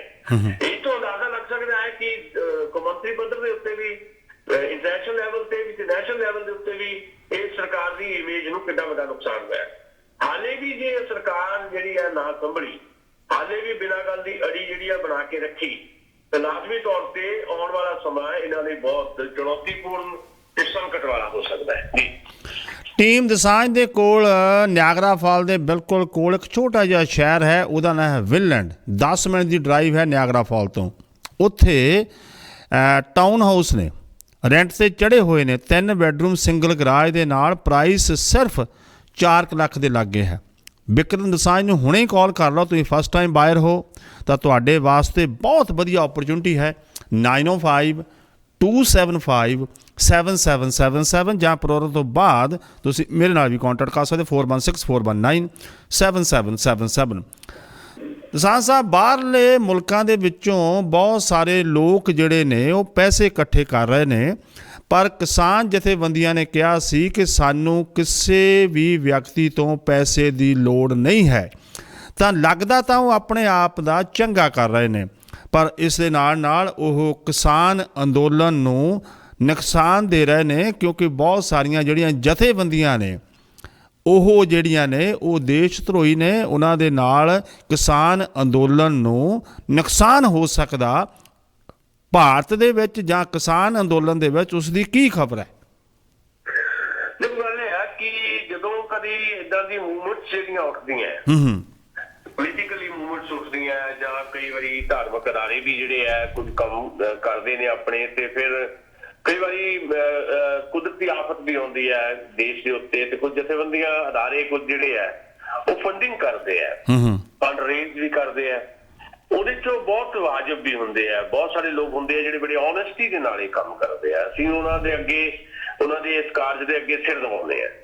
ਪਰ ਇਸ ਇੱਕ ਜਿਹੜੀ ਇਸ ਤਰ੍ਹਾਂ ਦੀਆਂ ਲਹਿਰਾਂ ਹੁੰਦੀਆਂ ਜਾਂ ਇਸ ਤਰ੍ਹਾਂ ਦਾ ਇੱਕ ਮਾਹੌਲ ਬਣ ਜਾਂਦਾ ਹੈ, ਤੇ ਬਹੁਤ ਸਾਰੀ ਜਿਹੜੀ ਫੰਡਿੰਗ ਜਾਂ ਫੰਡ ਰੇਜ਼ ਕਰਨ ਵਾਲੇ ਜਿਹੜੇ ਅਦਾਰੇ, ਉਹਦੇ ਚ ਘੁਸਪੈਠ ਹੋ ਜਾਂਦੀ ਆ ਕੁਝ ਉਹਨਾਂ ਦੇ ਲੋਕਾਂ ਦੀ, ਜਿਹਨਾਂ ਲੋਕਾਂ ਨੇ ਏਦਾਂ ਦੇ ਮਾਹੌਲ ਦਾ ਲਾਭ ਖੱਟ ਕੇ ਆਪਣੀਆਂ ਜੇਬਾਂ ਮੋਟੀਆਂ ਕਰਨੀਆਂ ਹੁੰਦੀਆਂ। ਉਹਨਾਂ ਦੀ ਪਛਾਣ ਕਰਨੀ ਜ਼ਰੂਰੀ ਹੈ। ਕਿਸਾਨ ਅੰਦੋਲਨ ਚ ਜਿਹੜੇ ਐਕਟਿਵ ਨੇ ਲੋਕ, ਜਿਹੜੇ ਇਸ ਕਿਸਾਨ ਅੰਦੋਲਨ ਨੂੰ ਲੀਡ ਕਰ ਰਹੇ ਆ, ਅੱਜ ਫੰਡਿੰਗ ਦੀ ਗੱਲ ਹੋਈ ਹੈ ਪ੍ਰੈਸ ਕਾਨਫਰੰਸ ਦੇ ਵਿੱਚ, ਇਹ ਪੁੱਛਿਆ ਗਿਆ ਕਿ ਜਿਹੜੀ ਫੰਡਿੰਗ ਤੁਹਾਨੂੰ ਆ ਰਹੀ ਹੈ ਉਹਦਾ ਹਿਸਾਬ ਕਿਤਾਬ ਦਓਗੇ ਜੀ? ਤਾਂ ਬਕਾਇਦਾ ਕਿਸਾਨ ਆਗੂ ਨੇ ਕਿਹਾ ਕਿ ਜਿਹੜੀ ਸਟੇਜ ਤੇ ਫੰਡਿੰਗ ਆ ਰਹੀ ਹੈ, ਸਟੇਜ ਤੇ ਕੀ ਹੁੰਦਾ, ਜੇ ਅਸੀਂ ਉੱਥੇ ਆ ਲਗਾਤਾਰ ਸਟੇਜ ਤੇ ਕਈ ਲੋਕ ਜਿਹੜੇ ਆ ਸਿੱਧੀ ਸਟੇਜ ਤੇ ਵੀ ਜਿਹੜੀ ਆ ਹੈਲਪ ਕਰਦੇ ਆ, ਉਹ ਚਾਹੇ 100 ਰੁਪਏ ਦੀ ਹੋਵੇ, ਚਾਹੇ 1 ਲੱਖ ਰੁਪਏ ਦੀ ਹੋਵੇ, ਚਾਹੇ ਉਹ ਵੱਡੇ ਜਿਹੜੇ ਕੋਈ ਜਿੱਦਾਂ ਗਾਇਕ ਸੀ ਦਲਜੀਤ ਦੋਸਾਂਝ ਜਾਂ ਭਾਈ ਰਣਜੀਤ ਸਿੰਘ ਢੱਡਰੀਆਂ ਵਾਲੇ ਦਾ ਜਿਹੜਾ ਪ੍ਰਵੇਸ਼ਰ ਦੁਆਰ ਹੈ ਉਹਦੇ ਵੱਲੋਂ 21 ਲੱਖ ਦੀ ਆਈ। ਤੇ ਉਹ ਸਟੇਜ ਵਾਲੀ ਗੱਲ ਜਿਹੜੀ ਹੋਈ ਆ, ਉਹਦੇ ਚ ਕਿਸਾਨ ਆਗੂ ਨੇ ਬੜਾ ਸਾਫ਼ ਕਹਿਤਾ ਵੀ ਸਟੇਜ ਤੇ ਜਿੰਨੀ ਵੀ ਫੰਡਿੰਗ ਆਈ ਹੈ ਉਹਦਾ ਵਾਈਟ ਪੇਪਰ ਜਾਰੀ ਹੋਏਗਾ, ਵੀ ਕਿੱਥੋਂ ਕਿੰਨੀ ਫੰਡਿੰਗ ਆਈ ਹੈ, 100 ਰੁਪਏ ਤੋਂ ਲੈ ਕੇ ਜਿੰਨੀ ਮਰਜ਼ੀ ਵੱਡੀ ਉਹ ਫੰਡਿੰਗ ਆਈ ਹੋਵੇ ਉਹ ਹੋਏਗਾ ਜਾਰੀ। ਪਰ ਉਹ ਫੰਡਿੰਗ ਯੂਜ਼ ਕਿੱਥੇ ਹੋਣੀ ਹੈ, ਜਦੋਂ ਇਹ ਸਵਾਲ ਹੋਇਆ ਤਾਂ ਉਹਨਾਂ ਨੇ ਕਿਹਾ ਸਾਰੇ ਪੈਸੇ ਜਿਹੜੇ ਹੈ ਉਹ ਜਿਹੜੇ ਕਿਸਾਨ ਅੰਦੋਲਨ ਦੇ ਦੌਰਾਨ ਸ਼ਹੀਦ ਹੋ ਗਏ ਉਹਨਾਂ ਦੇ ਪਰਿਵਾਰਾਂ ਦੀ ਮਦਦ ਲਈ ਵਰਤੇ ਜਾਣਗੇ। ਬਕਾਇਦਾ ਦੱਸਿਆ ਜਾਊਗਾ ਕਿੱਥੋਂ ਕਿੰਨੇ ਪੈਸੇ ਆਏ ਆ। ਇਸ ਅੰਦੋਲਨ 'ਚ ਉਹਨਾਂ ਪੈਸਿਆਂ ਚੋਂ ਜਿਹੜੇ ਰੂਟੀਨ ਦੇ ਖਰਚੇ ਉਹਦੇ 'ਚ ਇੱਕ ਵੀ ਪੈਸਾ ਨਹੀਂ ਖਰਚਿਆ ਜਾਏਗਾ। ਅਗਲੀ ਗੱਲ ਪੁੱਛੀ ਗਈ ਵੀ ਜਿਹੜੇ ਪਿੰਡਾਂ 'ਚੋਂ ਲੋਕ ਆ ਰਹੇ ਆ, ਉੱਥੇ ਪਿੰਡਾਂ ਦੇ ਵਿੱਚ ਵੱਖ-ਵੱਖ ਜਥੇਬੰਦੀਆਂ ਵੀ ਫੰਡ ਜਿਹੜੀਆਂ ਉਹ ਇਕੱਠੇ ਕਰਦੀਆਂ, ਜਾਂ ਬਾਹਰਲੇ ਦੋਸਤਾਂ ਨੇ ਵੀ ਜਿਹੜੀਆਂ ਵੱਖ-ਵੱਖ ਪਿੰਡਾਂ ਦੇ ਨਾਲ ਜੁੜੇ ਹੋਏ ਲੋਕ ਹੈ ਉਹ ਫੰਡਿੰਗ ਭੇਜਦੇ ਆ, ਤੇ ਉਹਦੇ ਬਾਰੇ ਵੀ ਉਹਨਾਂ ਨੇ ਬੜਾ ਸਪਸ਼ਟ ਕਹਿ ਦਿੱਤਾ ਵੀ ਜਿਹੜੇ ਪਿੰਡਾਂ ਦੇ ਵਿੱਚੋਂ ਲੋਕ ਆਉਂਦੇ ਨੇ ਟਰੈਕਟਰ ਲੈ ਕੇ, ਟਰਾਲੀਆਂ ਲੈ ਕੇ, ਬੱਸਾਂ ਲੈ ਕੇ, ਉਹ ਸਾਰਾ ਖਰਚ ਪਾਣੀ ਜਿਹੜਾ ਆ ਉਹ ਪਿੰਡ ਲੈਵਲ ਦੇ ਉੱਤੇ ਪਿੰਡਾਂ ਦੀਆਂ ਯੂਨਿਟਸ ਜਿਹੜੇ ਆ ਉਹ ਕਰਦੇ ਆ। ਉਹ ਸਟੇਜ ਵੱਲੋਂ ਉਹਦੀ ਕੋਈ ਜਾਣਕਾਰੀ ਨਹੀਂ ਦਿੱਤੀ ਜਾਏਗੀ। ਉਹ ਹਰ ਕਿਸਾਨ ਜਥੇਬੰਦੀ ਆਪਣੇ ਤਰੀਕੇ ਦੇ ਨਾਲ ਆਪਣਾ ਕੰਮ ਕਰ ਰਹੀ ਹੈ। ਸੋ ਬਾਹਰਲੀਆਂ ਜਿਹੜੀਆਂ ਕੁਝ ਸੰਸਥਾਵਾਂ ਨੇ, ਅਦਾਰੇ ਨੇ, ਜਾਂ ਕੁਝ ਨਿੱਜੀ ਤੌਰ ਦੇ ਉੱਤੇ ਜਿਹੜੇ ਲੋਕ ਪੈਸੇ ਇਕੱਠੇ ਕਰਦੇ ਨੇ ਏਦਾਂ ਦੀਆਂ ਲਹਿਰਾਂ ਦੇ ਨਾਂ ਦੇ ਉੱਤੇ, ਉਹਨਾਂ ਚੋਂ ਜਿਹੜੇ ਬੜੇ ਪੋਜ਼ਿਟਿਵ ਤਰੀਕੇ ਦੇ ਨਾਲ, ਸਹੀ ਤਰੀਕੇ ਦੇ ਨਾਲ ਇਸ ਅੰਦੋਲਨ ਦੇ ਜਿਹੜੇ ਪੀੜਤ ਪਰਿਵਾਰ ਹੈ ਉਹਨਾਂ ਤੱਕ ਉਹ ਪਹੁੰਚਾਉਂਦੇ ਨੇ, ਉਹਨਾਂ ਨੂੰ ਸਲਾਮ ਹੈ। ਪਰ ਜਿਹੜੇ ਇਹਦੇ ਨਾਂ ਦੇ ਉੱਤੇ ਆਪਣੀਆਂ ਹੱਡੀਆਂ ਖੋਲ ਕੇ ਬੈਠ ਗਏ, ਉਹਨਾਂ ਨੂੰ ਤੁਸੀਂ ਪਛਾਣਨਾ। ਸਾਡੇ ਸੁਣਨ ਵਾਲੇ, ਸਾਨੂੰ ਦੇਖਣ ਵਾਲੇ ਉਹ ਇਹਨਾਂ ਚੀਜ਼ਾਂ ਦੀ ਪਛਾਣ ਕਰਨ, ਕਿਉਂਕਿ ਕਿਸਾਨ ਜਥੇਬੰਦੀਆਂ ਨੇ ਬਾਰ-ਬਾਰ ਸਾਫ਼ ਕੀਤਾ ਹੈ ਵੀ ਸਾਨੂੰ ਇੱਥੇ ਇੱਕ ਵੀ ਪੈਸੇ ਦੀ ਜ਼ਰੂਰਤ ਨਹੀਂ ਹੈ। ਬਹੁਤ ਵੱਡੇ ਪੱਧਰ ਦੇ ਉੱਤੇ ਲੋਕ ਵੈਸੇ ਮਦਦ ਕਰ ਰਹੇ ਹੈ। ਅੰਦੋਲਨ ਕਿੱਦਾਂ ਚੱਲ ਰਿਹਾ ਤੁਸੀਂ ਦੇਖ ਲਓ ਵੀ ਲੰਗਰ ਲੱਗ ਰਹੇ ਨੇ, ਹਰ ਚੀਜ਼ ਜਿਹੜੀ ਹੈ ਉਹਦੀ ਉੱਤੇ ਪੂਰਤੀ ਜਿਹੜੀ ਹੋ ਰਹੀ ਹੈ, ਕਿਸੇ ਚੀਜ਼ ਦੀ ਕਮੀ ਨਹੀਂ ਹੈ। ਪਹਿਲਾਂ ਜਿਹੜੇ ਪੰਜਾਬ ਤੋਂ ਬਾਹਰਲੇ ਬਾਰਡਰ ਸੀਗੇ, ਗਾਜ਼ੀਪੁਰ, ਰਾਜਸਥਾਨ ਵਾਲਾ ਬਾਰਡਰ ਜਾਂ ਪਲਵਲ, ਉੱਥੇ ਥੋੜੀ ਕਮੀ ਪੇਸ਼ੀ ਸੀ, ਉਹ ਵੀ ਠੀਕ ਹੋ ਗਈ ਹੈ। ਸੋ ਲੋਕ ਆਪ ਬਾਹਰ ਬਹੁਤ ਮਦਦ ਕਰ ਰਹੇ ਨੇ। ਉਹ ਕਿਸਾਨ ਜਥੇਬੰਦੀਆਂ ਕੋਲ ਸਿੱਧਾ ਕੁਝ ਨਹੀਂ ਜਾ ਰਿਹਾ। ਉਹਦੇ 'ਚ ਜੋ ਸਟੇਜ ਤੇ ਆ ਰਿਹਾ ਉਹਦੇ ਵਾਸਤੇ ਵਾਈਟ ਪੇਪਰ ਵੀ ਜਾਰੀ ਹੋਏਗਾ, ਤੇ ਉਹਦਾ ਕੱਲਾ ਜਿਹੜਾ ਖਰਚਾ ਹੈ, ਕਿੱਥੇ ਕਿਹੜੇ ਪੀੜਤ ਪਰਿਵਾਰ ਨੂੰ ਕਿੰਨੇ ਪੈਸੇ ਦਿੱਤੇ ਗਏ ਜਾਂ ਦਿੱਤੇ ਜਾਣੇ ਆ, ਉਹ ਸਾਰੀ ਜਾਣਕਾਰੀ ਆਪਣੇ ਕੋਲ ਜ਼ਰੂਰ ਆਉਣ ਵਾਲੇ ਸਮੇਂ 'ਚ ਅਵੇਲੇਬਲ ਹੋਏਗੀ ਜੀ। ਜੇ ਕੋਈ ਬਾਹਰਲੀ ਸੰਸਥਾ ਇਹ ਆਪਣਾ ਪ੍ਰੈਸ ਰਿਲੀਜ਼ ਭੇਜਦੀ ਆ ਲੋਕਾਂ ਨੂੰ ਕਿ ਜਿਹੜਾ ਵਿਅਕਤੀ ਇੰਡੀਆ ਗੇਟ ਦੇ ਉੱਤੇ ਜਾ ਕੇ ਖਾਲਿਸਤਾਨ ਦਾ ਝੰਡਾ ਲਹਿਰਾਏਗਾ ਉਸ ਨੂੰ ਅਸੀਂ 2.5 ਲੱਖ US$ ਦੇਵਾਂਗੇ, ਉਸ ਦੇ ਨਾਲ ਵੀ ਕਿਸਾਨ ਅੰਦੋਲਨ ਦੇ ਉੱਤੇ ਢਾਹ ਲੱਗਦੀ ਹੈ, ਨੁਕਸਾਨ ਤਾਂ ਹੁੰਦਾ ਹੀ ਹੈ। ਗੱਲਬਾਤ ਤੁਰਦੀ ਹੈ ਕਿ ਕਿਸਾਨਾਂ ਲਈ ਇਸ ਦਾ ਨੁਕਸਾਨ ਹੋ ਸਕਦਾ। ਦੇਖੋ ਇਹ ਜਿਹੜੇ ਬੰਦੇ ਨੇ ਇਹਨਾਂ ਨੇ 2020 ਦਾ ਵੀ ਤੁਹਾਨੂੰ ਪਤਾ ਹੀ ਹੈ, ਉਹ ਸਾਰਾ ਠੋਸ ਹੋ ਚੁੱਕਾ ਉਹਨਾਂ ਦਾ। 2020 ਦਾ ਗਿਆ ਪੱਟੀ 'ਚ, ਤੇ ਉਹਦੇ ਨਾਂ ਦੇ ਉੱਤੇ ਜਿੱਦਾਂ ਕੁਝ ਇਲਾਕਿਆਂ ਦੇ ਵਿੱਚ ਪੰਜਾਬ ਦੇ ਵਿੱਚ ਇੱਕ ਦੋ ਥਾਵਾਂ ਦੇ ਉੱਤੇ SDM ਦੇ ਆਫਿਸ ਵਗੈਰਾ ਮੋਗਾ ਏਰੀਆ 'ਚ ਖਾਸ ਤੌਰ ਦੇ ਉੱਤੇ ਝੰਡੇ ਚਲਾਉਣ ਦੀਆਂ ਗੱਲਾਂ ਹੋਈਆਂ, ਚਲਾਏ ਗਏ, ਬਾਹਰ ਵਿੱਚ ਲੋਕ ਫੜੇ ਗਏ, ਤੇ ਉਹਨਾਂ ਲੋਕਾਂ ਦਾ ਕਦੇ ਕਿਸੇ ਨੇ ਸਾਰ ਲਈ ਹੋਵੇ। ਕੋਈ ਲੋਕ ਹੁੰਦੇ ਆ ਕੁਝ ਇਸ ਕਿਸਮ ਦੇ ਜਿਹੜੇ ਉਕਸਾਹਟ ਵਿੱਚ ਆ ਜਾਂਦੇ ਆ ਜਾਂ ਲਾਲਚ ਵਿੱਚ ਆ ਜਾਂਦੇ ਆ। ਜਿਹੜੇ ਲੋਕ ਫੜੇ ਗਏ ਸੀ ਉਹਨਾਂ ਨੇ ਕਿਹਾ ਸੀ ਵੀ ਸਾਨੂੰ ਪੈਸੇ ਦੀ ਲੋੜ ਸੀ, ਉਦੋਂ $1500 ਦਾ ਐਲਾਨ ਕੀਤਾ ਸੀ ਇਸੇ ਸੰਸਥਾ ਨੇ, ਔਰ $2.5 ਲੱਖ ਦਾ ਆ। ਕਿਸੇ ਦੀ ਪਹਿਲੀ ਗੱਲ ਤਾਂ ਇਹਨੂੰ ਕੋਈ ਪੰਜਾਬ ਦੇ ਵਿੱਚ ਕੋਈ ਬਹੁਤ ਜ਼ਿਆਦਾ ਜਾਂ ਦੇਸ਼ ਦੇ ਵਿੱਚ ਕੋਈ ਬਹੁਤ ਜ਼ਿਆਦਾ ਇਹਨਾਂ ਚੀਜ਼ਾਂ ਨੂੰ ਨਹੀਂ ਚੁੱਕ ਰਿਹਾ, ਕੋਈ ਇਹਨੂੰ ਬੌਦਰ ਨਹੀਂ ਕਰ ਰਿਹਾ। ਪਰ ਕਮਲੇ ਲੋਕਾਂ ਦਾ ਕੀ ਪਤਾ ਹੁੰਦਾ, ਕੋਈ ਇੱਕ ਅੱਧਾ ਕਮਲਾ ਉੱਠ ਕੇ ਏਦਾਂ ਦੀ ਕੋਸ਼ਿਸ਼ ਕਰੇ, ਉਹਦੇ ਨਾਲ ਅੰਦੋਲਨ ਦੇ ਉੱਤੇ ਕਿਤੇ ਨਾ ਕਿਤੇ ਕੋਈ ਨਾ ਕੋਈ ਕੁਐਸਚਨ ਮਾਰਕ ਜਿਹੜਾ ਖੜਾ ਹੋ ਜਾਂਦਾ। ਪਰ ਕਿਸਾਨ ਜਥੇਬੰਦੀਆਂ ਨੇ ਬਿਲਕੁਲ ਸਾਫ਼ ਕੀਤਾ ਹੋਇਆ ਕਿ ਸਾਡਾ ਏਦਾਂ ਦੀਆਂ ਘਟਨਾਵਾਂ ਨਾਲ ਕੋਈ ਲੈਣ ਦੇਣ ਨਹੀਂ, ਅਸੀਂ ਇਹਨਾਂ ਨੂੰ ਬਿਲਕੁਲ ਨਹੀਂ ਓਨ ਕਰਦੇ। ਜਿਹੜੇ ਲੋਕ ਏਦਾਂ ਦੀਆਂ ਗੱਲਾਂ ਕਰਦੇ ਆ ਉਹ ਅਸਲ ਦੇ ਵਿੱਚ ਇਸ ਅੰਦੋਲਨ ਨੂੰ ਫੇਲ ਕਰਨ ਦੀ ਜਿਹੜੀ ਸਾਜ਼ਿਸ਼ ਹੈ ਸਰਕਾਰ ਦੀ, ਉਹਦਾ ਹਿੱਸਾ ਹੈ। ਸੋ ਸਾਨੂੰ ਵੀ ਇਹ ਸਾਰੀਆਂ ਚੀਜ਼ਾਂ ਜਿਹੜੀਆਂ ਦੇਖਭਾਲ ਲੈਣੀਆਂ ਚਾਹੀਦੀਆਂ। ਆਪਾਂ ਕੱਲ੍ਹ ਦੇ ਪ੍ਰੋਗਰਾਮ 'ਚ ਵੀ ਗੱਲਬਾਤ ਕੀਤੀ ਸੀ ਕਿ 19 ਤਰੀਕ ਨੂੰ ਬਹੁਤ ਸਾਰੇ ਲੋਕਾਂ ਨੂੰ ਜਿਹੜੇ ਮੀਡੀਆ ਨਾਲ ਮੁਤੱਲਕ ਰੱਖਦੇ ਨੇ ਉਹਨਾਂ ਨੇ ਕਿਸਾਨ ਅੰਦੋਲਨ ਦੀ ਕਵਰੇਜ ਆਪਣੇ ਤਰੀਕੇ ਨਾਲ ਕੀਤੀ, ਜਿਸ ਦੇ ਨਾਲ ਕਿ ਸਰਕਾਰ ਵਿਰੋਧੀ ਉਹਨਾਂ ਨੂੰ ਕਿਹਾ ਜਾ ਸਕਦਾ। ਉਹਨਾਂ ਲੋਕਾਂ ਨੂੰ NIA ਨੇ ਬੁਲਾਇਆ ਗਿਆ, ਕੁਝ ਟਰਾਂਸਪੋਰਟਰਾਂ ਨੂੰ ਵੀ NIA ਨੇ ਉੱਥੇ ਬੁਲਾਇਆ, ਉਹਨਾਂ ਦੀ ਪੁੱਛਗਿੱਛ ਕੀਤੀ ਜਾ ਰਹੀ ਹੈ। ਇਹਦੇ 'ਚ ਇੱਕ ਗੱਲ ਸਮਝ ਆ ਰਹੀ ਹੈ ਵੀ ਇਹ ਕੋਈ ਨਵੇਂ ਪਰਚੇ ਦਰਜ ਨਹੀਂ ਹੋਏ, ਤੇ ਕੋਈ ਹੁਣ ਦੀ ਗੱਲ ਨਹੀਂ ਹੈ ਵੀ ਇਹ ਕਿਸਾਨ ਅੰਦੋਲਨ ਜਿਹੜੇ ਸ਼ਾਮਲ ਹੋਏ ਆ। ਕੁਦਰਤੀ ਗੱਲ ਹੈ ਜਿਹੜੇ ਲੋਕ ਕਿਸਾਨ ਅੰਦੋਲਨ ਸ਼ਾਮਲ ਹੈ, ਜੇ ਉਹਨਾਂ ਨੂੰ ਕੋਈ ਇਸ ਤਰ੍ਹਾਂ ਦਾ ਨੋਟਿਸ ਆ ਜਾਂਦਾ ਹੈ ਤੇ ਲੱਗਦਾ ਹੈ ਖਰਿਆ ਇਮੀਡੀਏਟ ਇਹ ਨੋਟਿਸ ਜਿਹੜੇ ਜਾਰੀ ਕੀਤੇ ਗਏ, ਜਦਕਿ 15 ਦਸੰਬਰ ਦਾ ਪਹਿਲਾਂ ਹੀ ਕੋਈ ਇੱਕ ਦੋ ਕੇਸ ਦਰਜ ਨੇ ਜਿਹਦੇ 'ਚ ਬਹੁਤ ਸਾਰੇ ਲੋਕਾਂ ਦੇ ਨਾਂ ਸੀਗੇ। ਉਹਨਾਂ ਲੋਕਾਂ ਨੂੰ ਪੁੱਛਗਿੱਛ ਵਾਸਤੇ ਜਿਹੜਾ ਆ ਉਹ ਬੁਲਾਉਣ ਦੀ ਗੱਲ ਹੋ ਰਹੀ ਹੈ, ਜਿਹਦੇ 'ਚ 50 ਦੇ ਕਰੀਬੇ ਲੋਕ ਹੈ ਜੀ ਕਿਸੇ ਨਾ ਕਿਸੇ ਰੂਪ ਦੇ ਵਿੱਚ ਕਿਸਾਨ ਅੰਦੋਲਨ ਨਾਲ ਜੁੜੇ ਹੋਏ ਆ। ਪੰਜਾਬ ਦੇ ਸਾਰੇ ਜ਼ਿਲ੍ਹਿਆਂ ਦੇ ਜਿਹੜੇ ਕੁਝ ਹੋਰ ਟਰਾਂਸਪੋਰਟਰ ਹੈਗੇ ਆ ਜਿਨ੍ਹਾਂ ਦੇ ਕੋਈ ਇਨਵੋਲਵਮੈਂਟ ਹੈ ਇਸ ਅੰਦੋਲਨ ਦੇ ਵਿੱਚ, ਵੀ ਉਹ ਟਰਾਂਸਪੋਰਟ ਦੇ ਵਪਾਰੀ ਜਿਹੜੇ ਆ ਉਹ ਇਸ ਅੰਦੋਲਨ ਦੀ ਹਮਾਇਤ ਕਰ ਰਹੇ ਆ, ਉਹਨਾਂ ਨੂੰ ਪੁੱਛਗਿੱਛ ਵਾਸਤੇ ਬੁਲਾਇਆ ਗਿਆ। ਕੋਈ ਪਰਚਾ ਨਵਾਂ ਦਰਜ ਨਹੀਂ ਹੋਇਆ, ਕੋਈ ਸਵਾਲ ਜਵਾਬ ਉਹਨਾਂ ਤੋਂ ਕੀਤੇ ਗਏ ਆ। ਕੁਝ ਇਹ ਜ਼ਰੂਰ ਹੈ ਕਿ ਜੋ ਨਵੀਂ ਖਬਰ ਆਈ ਹੈ ਵੀ ਫੰਡਿੰਗ ਦੀ ਗੱਲ ਜਿਹੜੀ ਆਪਾਂ ਕਰ ਰਹੇ ਆ ਜਾਂ ਫ੍ਰੀ ਸਰਵਿਸ ਜਿਹੜੇ ਲੋਕ ਦੇ ਰਹੇ ਨੇ ਲੁਧਿਆਣਾ, ਪਟਿਆਲਾ, ਤਰਨਤਾਰਨ ਤੇ ਅੰਮ੍ਰਿਤਸਰ ਦੇ ਟਰਾਂਸਪੋਰਟਰ ਜਿਹੜੇ ਆ ਤੇ ਉਹਨਾਂ ਤੋਂ ਸਵਾਲ ਸੁਣ ਕੀਤੇ ਗਏ ਆ ਵੀ ਤੁਸੀਂ ਇਹ ਜਿਹੜੀ ਫੰਡਿੰਗ ਕਰ ਰਹੇ ਹੋ ਜਾਂ ਫ੍ਰੀ ਸਰਵਿਸ ਦੇ ਰਹੇ ਹੋ, ਇਹਦੇ ਕਿੱਥੋਂ ਤੁਹਾਡੇ ਕੋਲ ਜਿਹੜੇ ਸੋਰਸਸ ਕੀ ਹੈ ਤੁਹਾਡੇ। ਸੋ ਉਹਨਾਂ ਦੀ ਆਡੀਓ ਤੇ ਵੀਡੀਓ ਰਿਕਾਰਡਿੰਗ ਕੀਤੀ ਗਈ ਹੈ ਜੋ ਜਾਣਕਾਰੀ ਹੈ ਸਾਡੇ ਕੋਲ, ਪਰ ਡਾਇਰੈਕਟਲੀ ਕੋਈ ਨਵੇਂ ਪਰਚੇ ਦਰਜ ਕਰਕੇ ਉਹਨਾਂ ਨੂੰ ਗ੍ਰਿਫਤਾਰ ਕਰਨ ਦੀ ਕੋਈ ਇਸ ਤਰ੍ਹਾਂ ਦੀ ਐਕਟੀਵਿਟੀ ਸ਼ੁਰੂ ਕਰ ਦਿੱਤੀ ਗਈ ਹੈ, ਏਦਾਂ ਦੀ ਗੱਲ ਹਾਲ ਫਿਲਹਾਲ ਨਹੀਂ ਹੈ। ਪਰ ਕਿਸਾਨ ਜਥੇਬੰਦੀਆਂ ਦੇ ਆਗੂਆਂ ਨੇ ਇਸ ਮੁੱਦੇ ਨੂੰ ਵੀ ਲਿਆ ਤੇ ਇਹ ਗੱਲ ਕਹੀ ਹੈ ਵੀ ਇਹ ਸਮਾਂ ਜਿਹੜਾ ਆ ਜੇ ਕੋਈ ਪੁਰਾਣਾ ਕੇਸ ਵੀ ਹੈ, ਇਹ ਸਮਾਂ ਉਹਨਾਂ ਤੇ ਇਸ ਤਰ੍ਹਾਂ ਦੇ ਨੋਟਿਸ ਜਾਂ ਸੂਚਨਾ ਭੇਜ ਕੇ ਕਾਰਵਾਈ ਕਰਨ ਦਾ ਨਹੀਂ, ਕਿਉਂਕਿ ਇਹਦੇ ਨਾਲ ਇਹ ਮੈਸੇਜ ਨਹੀਂ ਹੁੰਦਾ ਇਹ ਸਰਕਾਰ ਜਿਹੜੀ ਹੈ ਸਾਡੇ ਅੰਦੋਲਨ ਨੂੰ ਫੇਰ ਕਰਦੀ ਸਾਜ਼ਿਸ਼ ਚਲੀ ਹੈ। 19 ਤਰੀਕ ਦੇ ਮੀਟਿੰਗ ਦੇ ਵਿੱਚ ਬਕਾਇਦਾ ਇਸ ਗੱਲ ਨੂੰ ਪਹਿਲੇ ਆਧਾਰ ਦੇ ਉੱਤੇ ਕਿਸਾਨ ਜਥੇਬੰਦੀਆਂ ਨੂੰ ਸਰਕਾਰ ਦੇ ਕੋਲ ਰੱਖਣ ਜਾ ਰਹੇ ਹੈ। ਪ੍ਰੋਗਰਾਮ ਸਾਂਝਾ ਪੰਜਾਬ ਦੇ ਵਿੱਚ ਤੁਸੀਂ ਕੋਈ ਵੀ ਸਾਂਝ ਪਾਉਣੀ ਚਾਹੁੰਦੇ ਹੋ 9054584444 905-458-4444 ਤੇ ਤੁਸੀਂ ਕਾਲ ਕਰਕੇ ਆਪਣਾ ਸਵਾਲ ਕਰ ਸਕਦੇ ਹੋ 9054584444। ਦਸਾਂਝ ਸਾਹਿਬ ਜਿਹੜੇ ਸਾਬਕਾ ਫੌਜੀ ਹੈ ਉਹ ਵੀ ਅੰਦੋਲਨ ਦਾ ਹਿੱਸਾ ਬਣੇ ਹੁਣ? ਦੇਖੋ ਸਾਬਕਾ ਫੌਜੀ ਤਾਂ ਬਹੁਤ ਵੱਡੀ ਤਾਦਾਦ ਨੇ। ਸਾਬਕਾ ਫੌਜੀਆਂ ਬਾਰੇ ਤਾਂ ਜਿਹੜੀਆਂ ਖਬਰਾਂ ਆ ਰਹੀਆਂ ਹਜ਼ਾਰਾਂ ਦੀ ਗਿਣਤੀ ਦੇ ਵਿੱਚ ਜਿਹੜੇ ਸੇਵਾ ਮੁਕਤ ਫੌਜੀ ਹੈ ਉਹ ਆਪਣੀਆਂ ਵਰਦੀਆਂ ਤੇ ਜਿਹੜੇ ਉਹਨਾਂ ਨੇ ਹੁਣ ਤੱਕ ਮੈਡਲ ਜਿੱਤੇ ਹੋਏ ਆ ਛਾਤੀਆਂ ਤੇ ਮੈਡਲ ਸਜਾ ਕੇ ਕਿਸਾਨ ਏਕਤਾ ਜ਼ਿੰਦਾਬਾਦ ਤੇ ਜੈ ਜਵਾਨ ਜੈ ਕਿਸਾਨ ਦੇ ਨਾਅਰੇ ਲਾਉਂਦੇ ਹੋਏ ਦਿੱਲੀ ਦੇ ਵੱਖ-ਵੱਖ ਮੋਰਚਿਆਂ ਤੇ ਧਰਨਿਆਂ 'ਚ ਬੈਠੇ ਆ, ਸਿਪਾਹੀ ਤੋਂ ਲੈ ਕੇ ਬ੍ਰਿਗੇਡੀਅਰ ਤੱਕ ਜੀ। ਇੱਕ ਆਲ ਇੰਡੀਆ ਫੌਜੀ ਭਾਈਚਾਰਾ ਸੰਸਥਾ ਆ, ਉਹਨਾਂ ਦੀ ਅਗਵਾਈ ਦੇ ਵਿੱਚ ਉਹਨਾਂ ਦੇ ਜਿਹੜੇ ਸਟੇਟ ਦੇ ਪ੍ਰੈਜ਼ੀਡੈਂਟ ਨੇ ਬ੍ਰਿਗੇਡੀਅਰ ਕੁਲਦੀਪ ਸਿੰਘ ਖਾਲੂ ਉਹ ਵੀ ਉੱਥੇ ਪਹੁੰਚੇ ਹੋਏ ਆ। ਉਹਨਾਂ ਨੇ ਇਹ ਗੱਲ ਕਹੀ ਹੈ ਕਿ 1965 ਜਦੋਂ ਜੰਗ ਹੋਈ ਸੀ 1965 ਦੀ ਤਾਂ ਪੰਜਾਬ ਦੇ ਹਰਿਆਣੇ ਦੇ ਕਿਸਾਨ ਸੀਗੇ, ਹਰਿਆਣਾ ਤਾਂ ਚਲੋ ਚਾਹ 'ਚ ਬਣਿਆ, ਪੰਜਾਬ ਦੇ ਕਿਸਾਨ ਸੀਗੇ ਜਿਨ੍ਹਾਂ ਨੇ ਆ ਕੇ ਮੋਰਚਿਆਂ ਤੇ ਸਾਡੀ ਹਰ ਤਰ੍ਹਾਂ ਦੀ ਮਦਦ ਕੀਤੀ ਸੀ। ਇਹ ਸਾਡੇ ਭਰਾ ਨੇ ਔਰ ਸਾਡੀ ਲੋੜ ਹੈ ਕਿ ਅਸੀਂ ਇਹਨਾਂ ਦੀ ਮਦਦ ਕਰੀਏ। ਹਜ਼ਾਰਾਂ ਦੀ ਗਿਣਤੀ ਸੇਵਾ ਮੁਕਤ, ਪਰ ਸੇਵਾ ਮੁਕਤ ਤੋਂ ਬਿਨਾਂ ਮੈਂ ਤੁਹਾਨੂੰ ਬੜੀ ਕਮਾਲ ਦੀ ਗੱਲ ਦੱਸਦਾ ਕਿ ਜਿਹੜੇ ਇਸ ਵੇਲੇ ਸਰਵਿਸ ਦੇ ਵਿੱਚ ਹੈਗੇ ਆ ਫੌਜੀ ਉਹ ਵੀ ਇਸ ਅੰਦੋਲਨ 'ਚ ਆਏ ਆ। ਮੇਰੇ ਕੋਲ ਗਿਣਤੀ ਆ ਵੀ 150 ਦੇ ਕਰੀਬ ਫੌਜੀ ਜਿਹੜੇ ਛੁੱਟੀ ਲੈ ਕੇ ਆ ਗਏ, ਵਰਦੀਆਂ ਪਾ ਕੇ ਉਹ ਵਲੰਟੀਅਰ ਦੀ ਸੇਵਾ ਨਿਭਾ ਰਹੇ ਆ।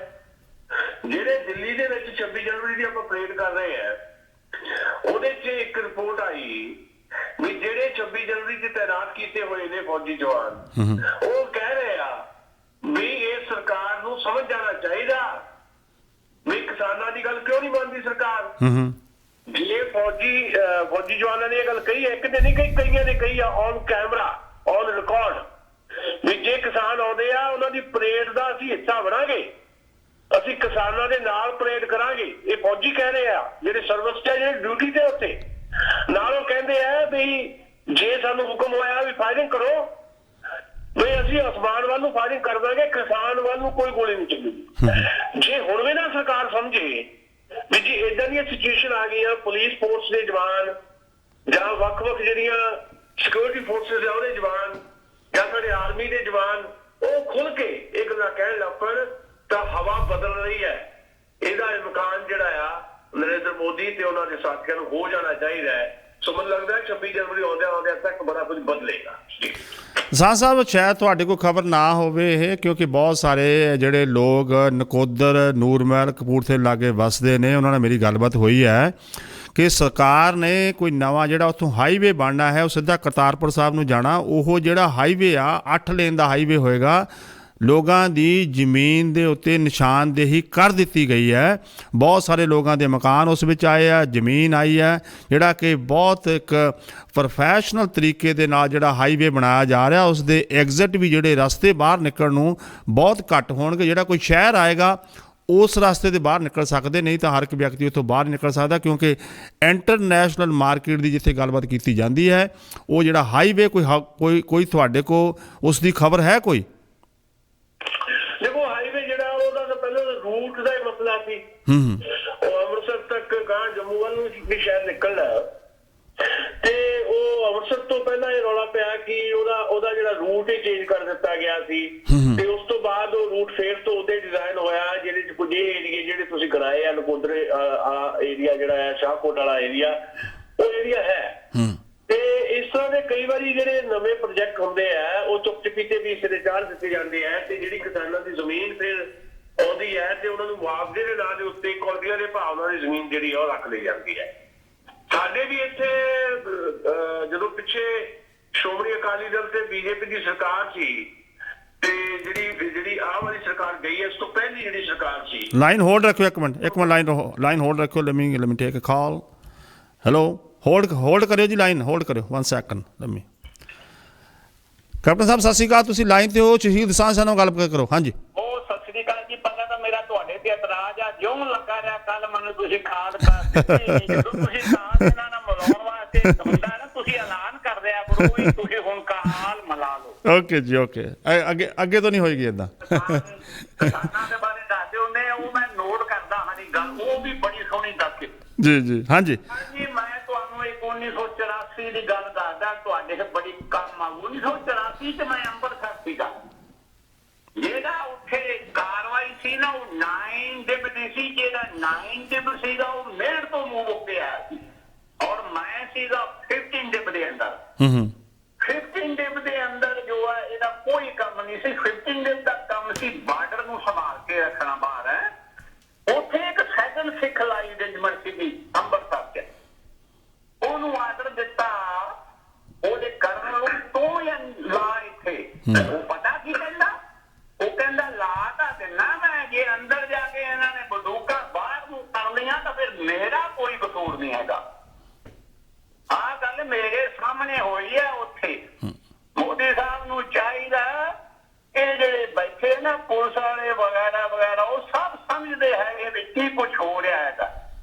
ਇਸ ਕਰਕੇ ਮਿਹਰਬਾਨੀ ਕਰਕੇ ਇਹਨਾਂ ਦੀਆਂ ਮੰਗਾਂ ਮੰਨ ਲੈਣੀਆਂ ਚਾਹੀਦੀਆਂ ਹੈਗੀਆਂ। ਫੌਜੀ ਵੀ ਸਮਝ ਰਹੇ ਹੈ, ਪੁਲਿਸ ਵਾਲੇ ਵੀ ਸਮਝ ਰਹੇ ਹੈਗਾ।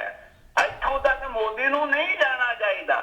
ਬਾਕੀ ਜਿਹੜੀਆਂ ਤੁਸੀਂ ਖਬਰਾਂ ਦਿੰਦੇ ਆ ਬੜੀਆਂ ਸੋਹਣੀਆਂ ਦਿੰਦੇ, ਮੈਂ ਤਾਂ ਤੁਹਾਡੇ ਨਾਲ ਬਹੁਤ ਚਿਰ ਦਾ ਜੁੜਿਆ ਹੋਇਆ ਹਾਂ, ਜਦੋਂ ਤੁਸੀਂ ਕਿਸੇ ਦੂਸਰੇ ਚੈਨਲ ਤੇ ਆਉਂਦੇ ਹੁੰਦੇ ਸੀ। Thank you. ਆਹ ਗੱਲ ਤੁਹਾਨੂੰ ਮੈਂ ਅੱਜ ਪਹਿਲੀ ਦਫਾ ਦੱਸਣ ਲੱਗਾ। ਸਤਿ ਸ੍ਰੀ ਅਕਾਲ। ਸਤਿ ਸ਼੍ਰੀ ਅਕਾਲ ਜੀ। ਪ੍ਰੋਗਰਾਮ ਸਾਂਝਾ ਪੰਜਾਬ ਦੇ ਵਿੱਚ ਅਸੀਂ ਗੱਲਬਾਤ ਕਰ ਰਹੇ ਹਾਂ। ਤੁਸੀਂ ਕਾਲ ਕਰਨੀ ਚਾਹੁੰਦੇ ਹੋ 9054584444 905 452 44 ਦਸਾਂ ਸਭ ਕਹਿ ਰਹੀ ਹਾਂ। ਹਾਂਜੀ ਜੀ, ਮੈਂ ਪਹਿਲੇ ਮੈਂ ਕੈਪਟਨ ਸਾਹਿਬ ਦੀ ਜਿਹੜੀ ਗੱਲ ਠੀਕ ਹੈ, ਮੈਂ ਬਹੁਤ ਇਹਨਾਂ ਨੂੰ ਨਤਮਸਤਕ ਹੈ ਜੀ, ਇਹ ਤਰ੍ਹਾਂ ਸਾਡੇ ਨਾਲ ਜੁੜਦੇ ਨੇ।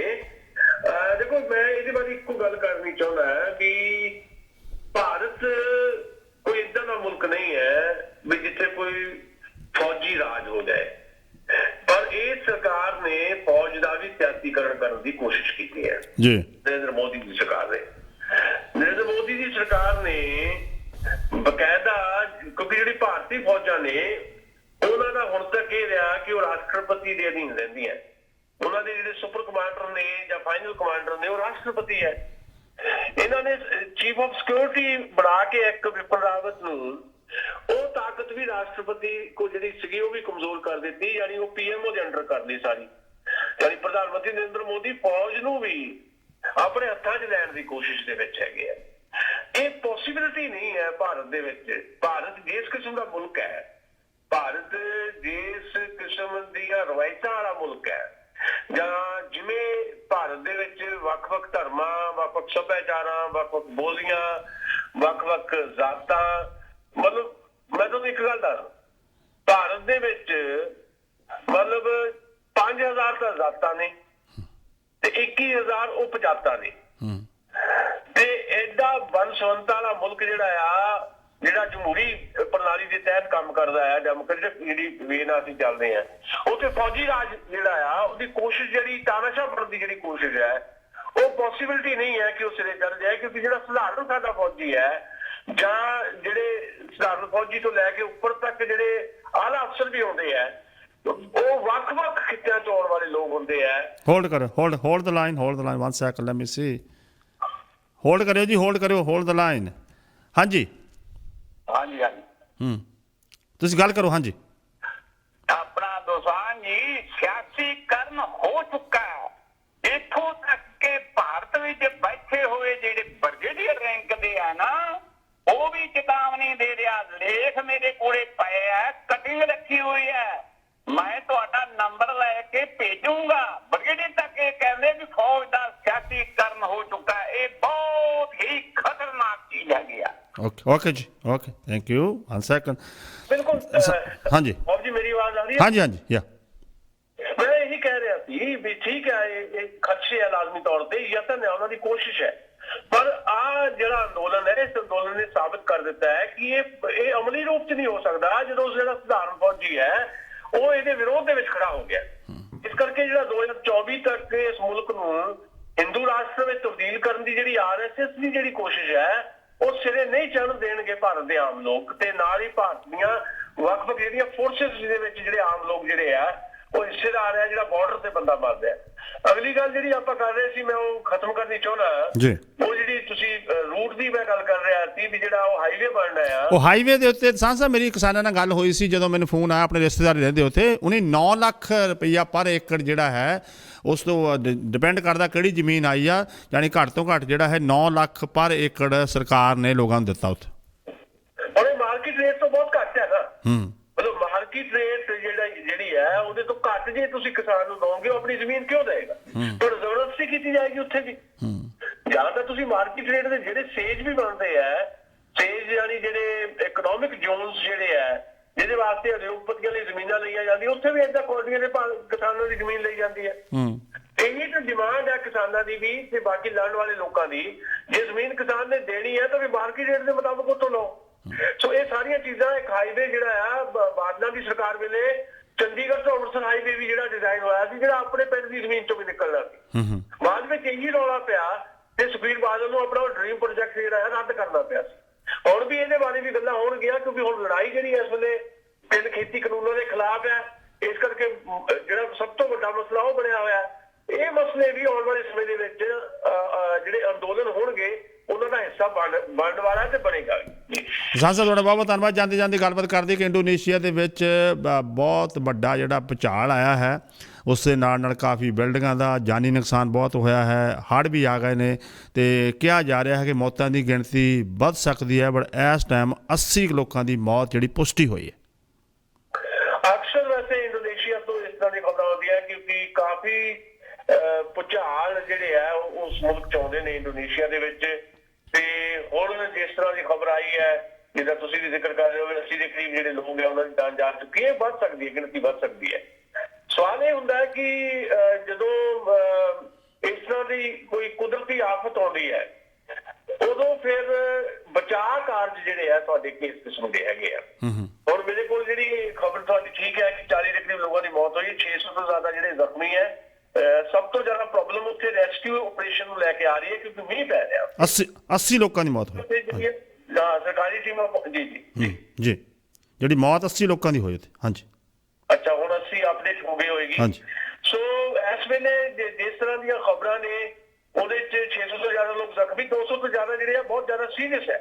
ਸੋ ਮੀਂਹ ਕਰਕੇ ਜਿਹੜਾ ਉਹ ਸੁਲਾਵੇਸੀ ਇੱਕ ਸਟੇਟ ਹੈ ਜਿੱਥੇ ਜ਼ਿਆਦਾ ਇਹਦਾ ਅਸਰ ਹੋਇਆ ਉਹਦਾ ਬਹੁਤਾ ਹਿੱਸਾ ਜਿਹੜਾ ਉੱਥੇ ਦਲਦਲ ਹੈ ਇਸ ਕਰਕੇ ਪਹਿਲੇ ਉੱਥੇ ਜ਼ਿੰਦਗੀ ਕੋਈ ਬਹੁਤੀ ਸੌਖੀ ਨਹੀਂ ਸੀ ਤੇ ਇਸ ਭੁਚਾਲ ਤੋਂ ਬਾਅਦ ਹਾਲਾਤ ਜਿਹੜੇ ਵੱਧ ਤੋਂ ਬੱਤਰ ਹੋ ਗਏ ਆ। 4 ਜ਼ਿਲ੍ਹੇ ਹੈ ਉਸ ਸਟੇਟ ਦੇ ਸੁਲਾਵੇਸੀ ਸਟੇਟ ਦੇ ਜਿੱਥੇ ਲੈਂਡਸਲਾਈਡਸ ਵੀ ਜਿਹੜੀਆਂ ਹੋਈਆਂ।